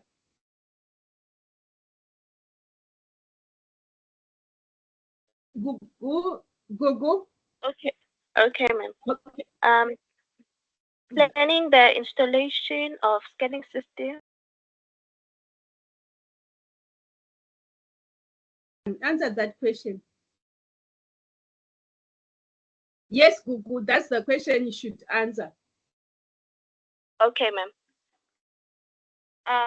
Planning the installation of scanning system involves system selection, technology choice, whereby you choose the type of scanning system, e.g. like a barcode scanner or RFID scanners, document scanner, or X-ray scanner. Another one is site preparation, physical infrastructure, prepare the site by ensuring power outlets, network connections, and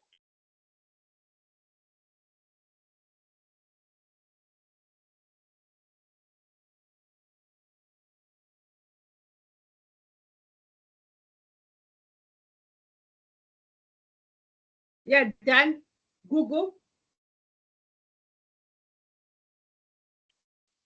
Okay, can you have someone else tell me? I'm sorry, ma'am. I thought I was unmuted.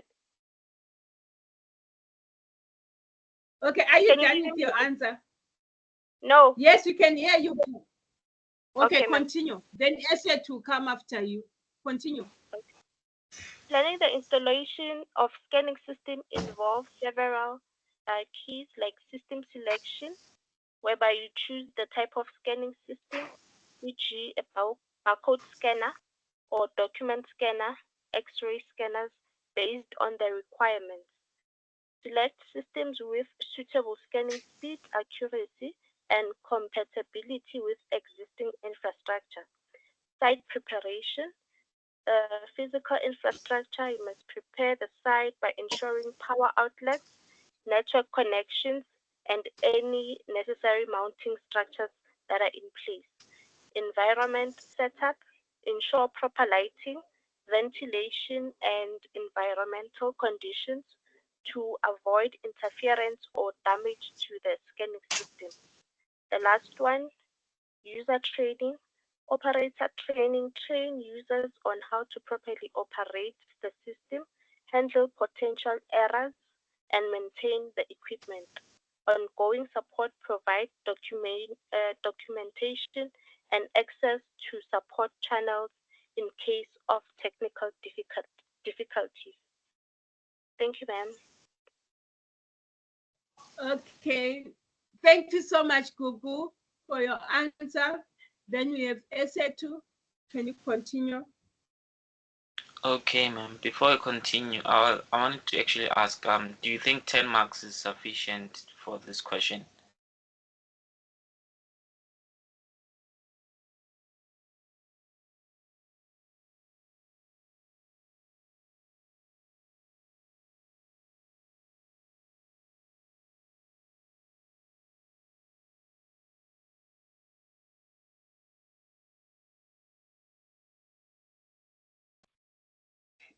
Oh, I'm muting. I'm muting my message. Oh, I'm saying SAT, yeah, it cannot be sufficient. We are already overwhelmed by the number of marks so far. So let's just leave it at 10. Okay, ma'am. 10 marks. Okay, on the first step, I have the needs assessment, where you identify the specific needs and requirements of scanning systems within the organization. Then you consider factors such as volume of documents to be scanned, the type of documents there is. And then second one, I have site survey, which is conducting a thorough site survey to assess the physical space where the scanning systems will be installed, considering factors such as available space, power supply, network, da da da da da. Then number three, I have equipment selection, where you evaluate different scanning systems and select the most suitable equipment based on the organization's needs and budget. Then you need to consider factors such as scanning speed, resolution, document feeder capacity, and compatibility with existing software and systems. Then next up, I have infrastructure requirements.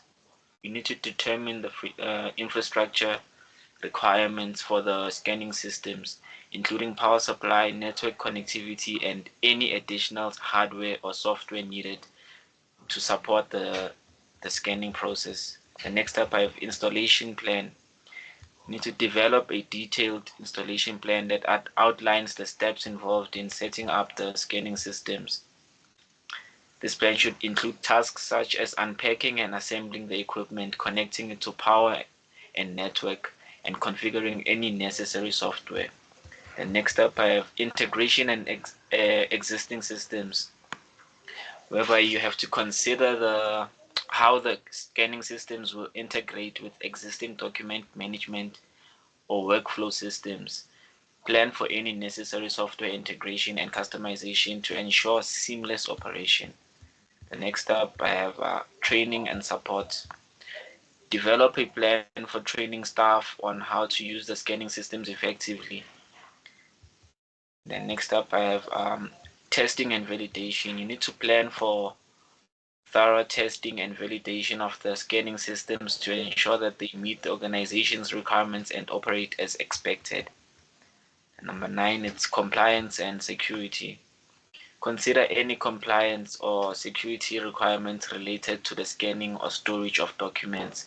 Plan for measures to ensure that the security and integrity of scanned documents, such as encryption, access controls, and the audit trails. Then lastly, maintenance and upkeep, which we do have to develop a plan for ongoing maintenance and upkeep of the scanning systems, including regular cleaning, calibration, and software updates.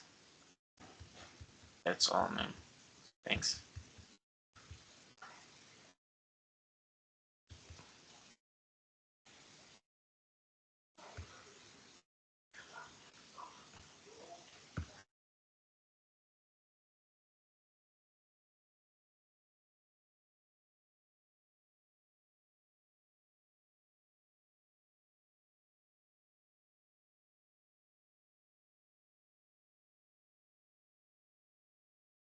Okay, thank you, SAT. You were done. I just got a notification that you've been removed from the meeting. I don't know if it was network.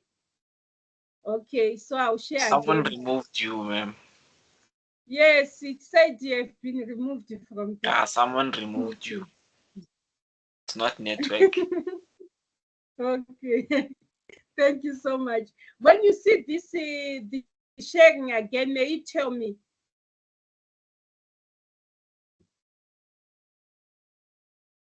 When you see it, may you tell me?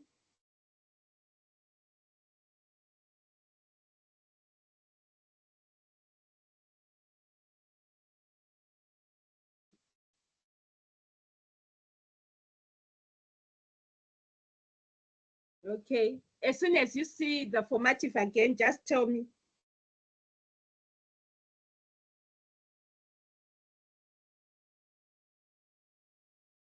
We can see, ma'am.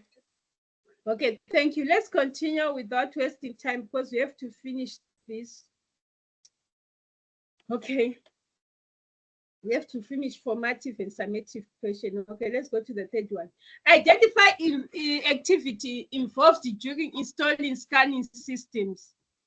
Is it what we did? No, we're still number 2. Okay, yes, activities. Now we are on the third question. The faster you participate, the more we move on. Yes, Brandon? Okay, ma'am. So my answer comes straight from the learner guide. We are given a list of 5 activities. So the first one is unpacking and repacking of equipment. Then the second one is system configuration and interface connections. Then the third one is contingency procedures for installation problems. Then the fourth one is resolution of installation problems. And then the fifth one is customer training in the basic use of scanning systems. Those are the 5 activities listed in the learner guide. Thank you.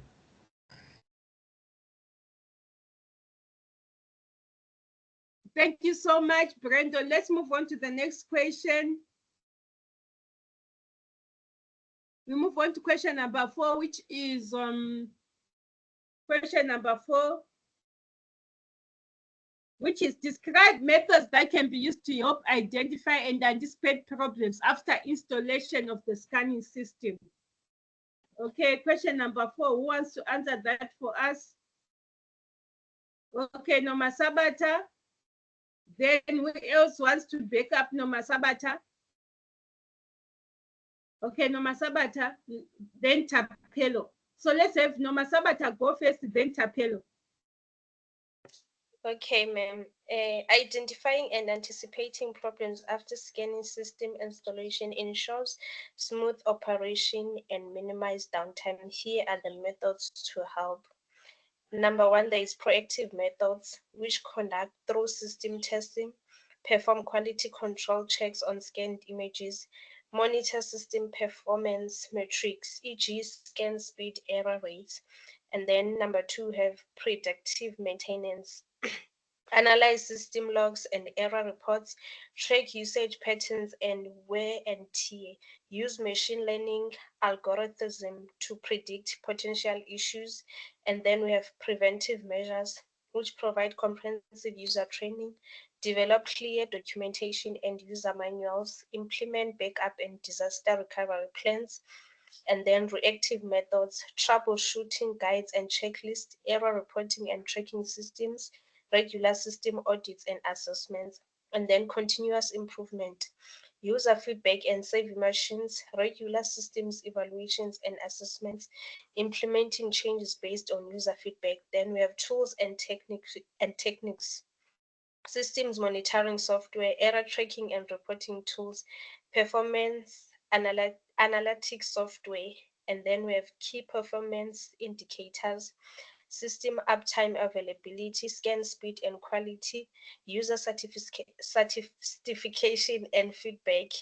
And then we have regular review and analysis, schedule regular system reviews, analyze system performance and error reports, identify areas for improvement, implement changes and updates. Thank you. Thank you so much, Noma Sabata. That was profound. Let's go to Tapelo.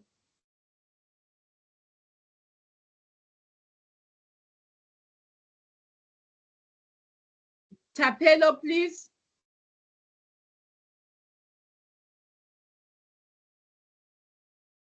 Okay. Okay, May ma'am. you- Let me. I'm still looking for my window for the assessment closed, so I'm trying to open it again. Okay, you can open, then we wait for you.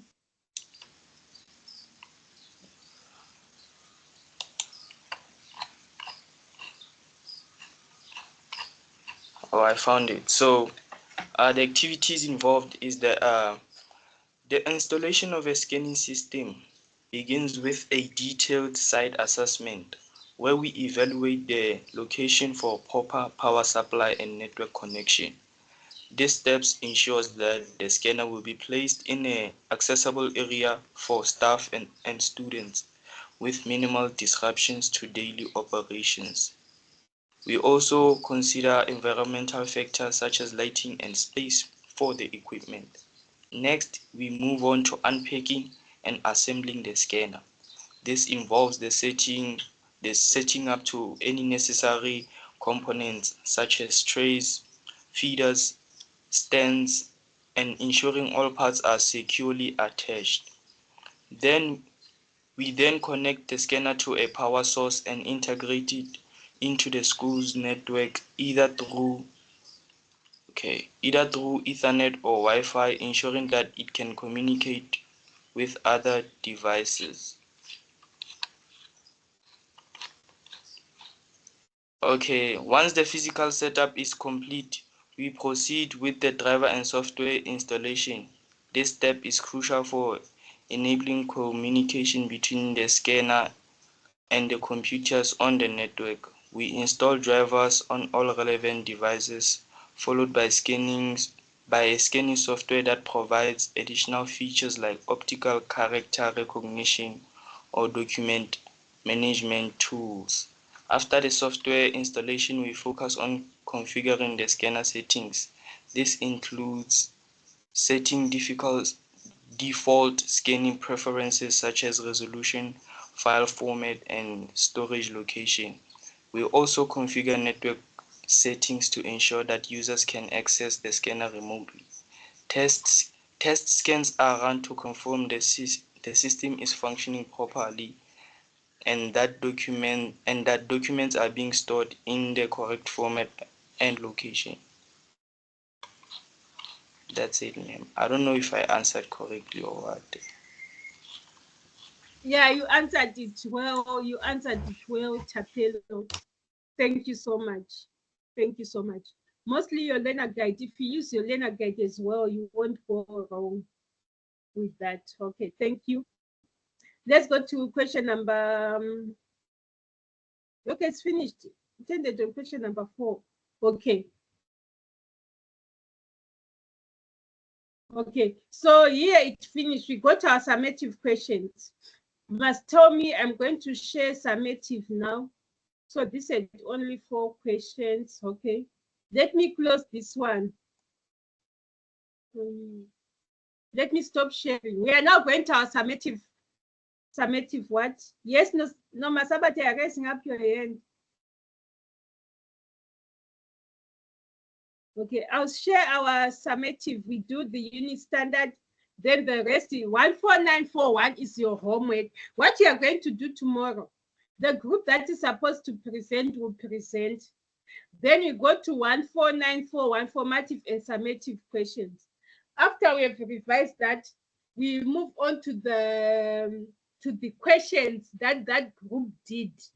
We move on to the questions, like I give you time to answer the questions that the group did, then we revise. We'll be seeing with our time. We'll be seeing with our what? Our time. Okay, so let me share summative. Let's quickly go to summative. We answer 14936 questions.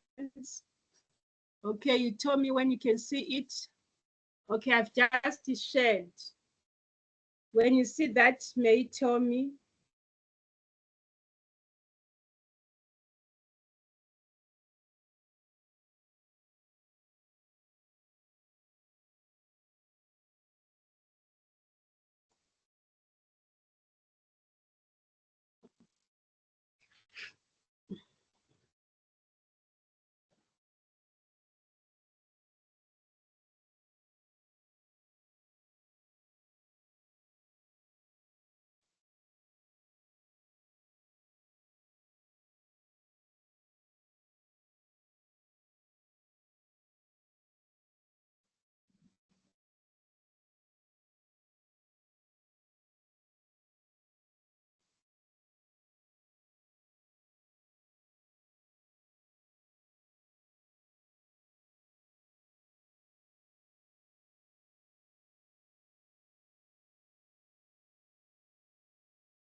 Okay, you can't see it. Essay to make confirm, nothing is showing. Essay to.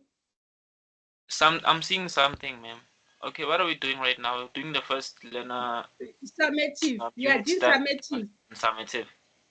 Yes, you saw it. Is something showing? Yes, I can see it, ma'am. I can see. Okay, thank you. Yeah. Okay, thank you. Okay, let's go to question number 1. This is, yes, we are starting with the 14936. Define the scanner and scanner copiers. Who want to answer that one? Define the scanner and scanner copiers.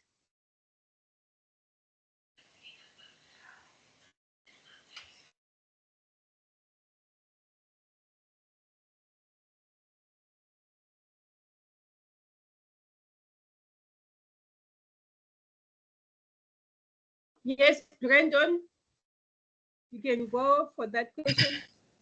Okay, so firstly, a scanner is an electronic tool used to capture images or text from physical documents, photos, or objects, converting them into a digital format for storage, editing, or processing on a computer.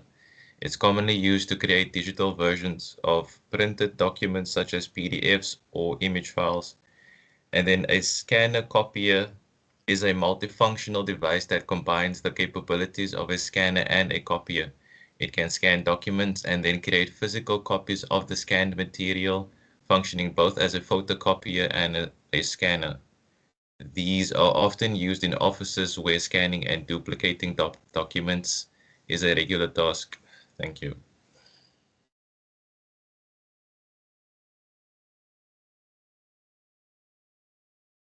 Okay, thank you so much, Brandon. You answered it well. Let's go to the next question.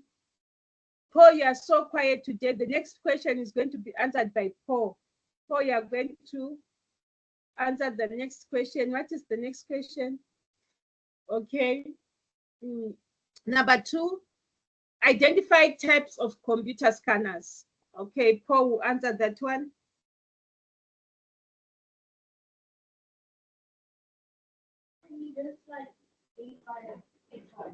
Okay, let me just open my document here. Okay. Okay,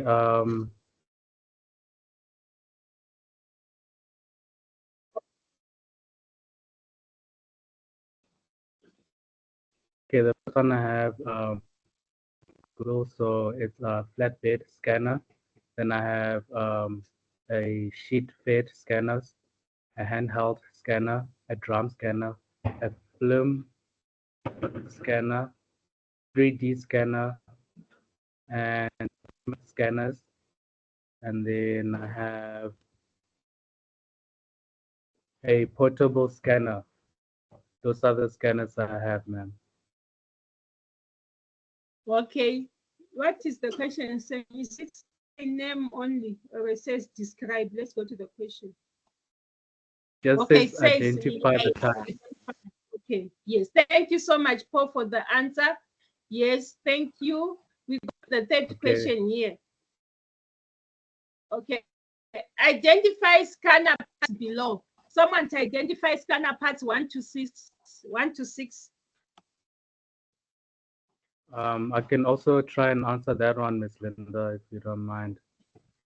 Yes, you can answer it. And Paul, can you second? I mean, Esther, can you second because you did it? If what Paul is, because Paul is saying I can try. The first one is number 1 there on the top side of it is of the scanner is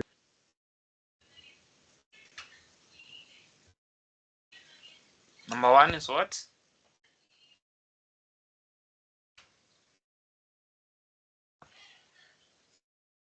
Okay, he's muted for now. Let's wait for Paul. Paul, are you still coming back?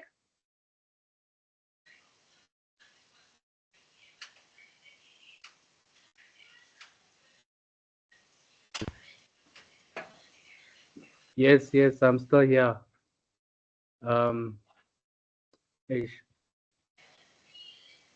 Okay, number 1 is document cover. Number 2 is scan to web button. Number 3 is scan to email button. Number 4 is copy button. And then number 5 is start button. And number 6 is the power switch. That's exactly what I have on my side as well, ma'am. Okay, thank you so much, Paul. Yes, thank you, Paul. So you're not supposed to say I'm Yes. trying. You're just supposed to say I'm answering. That's why I now said you verify. Okay, thank you so much, Paul. Yes, thank you Okay, so ma'am. much. SA2 will answer the next one. Said to you, answer the next one. Yes, Paul said yours is number 4. Explain the importance of a user manual in preparation of scanner installation. Yes. Oh,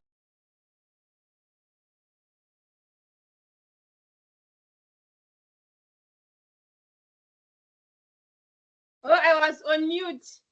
Yeah, also on mute, SA2. SA2? SA2, you're on mute. Someone keeps muting us, ma'am. Yes, I don't know. Someone keeps muting and removing people. I don't know what's going on. Yes, me too. I don't know, like I found. Okay, thanks, SA2. A user manual is a critical component in the preparation and installation of a scanner. It serves several important purposes that contribute to the successful setup, operation, and maintenance of the device as a whole. These are some of the key reasons why a user manual is essential. On the first one, it's the step-by-step installation guidance.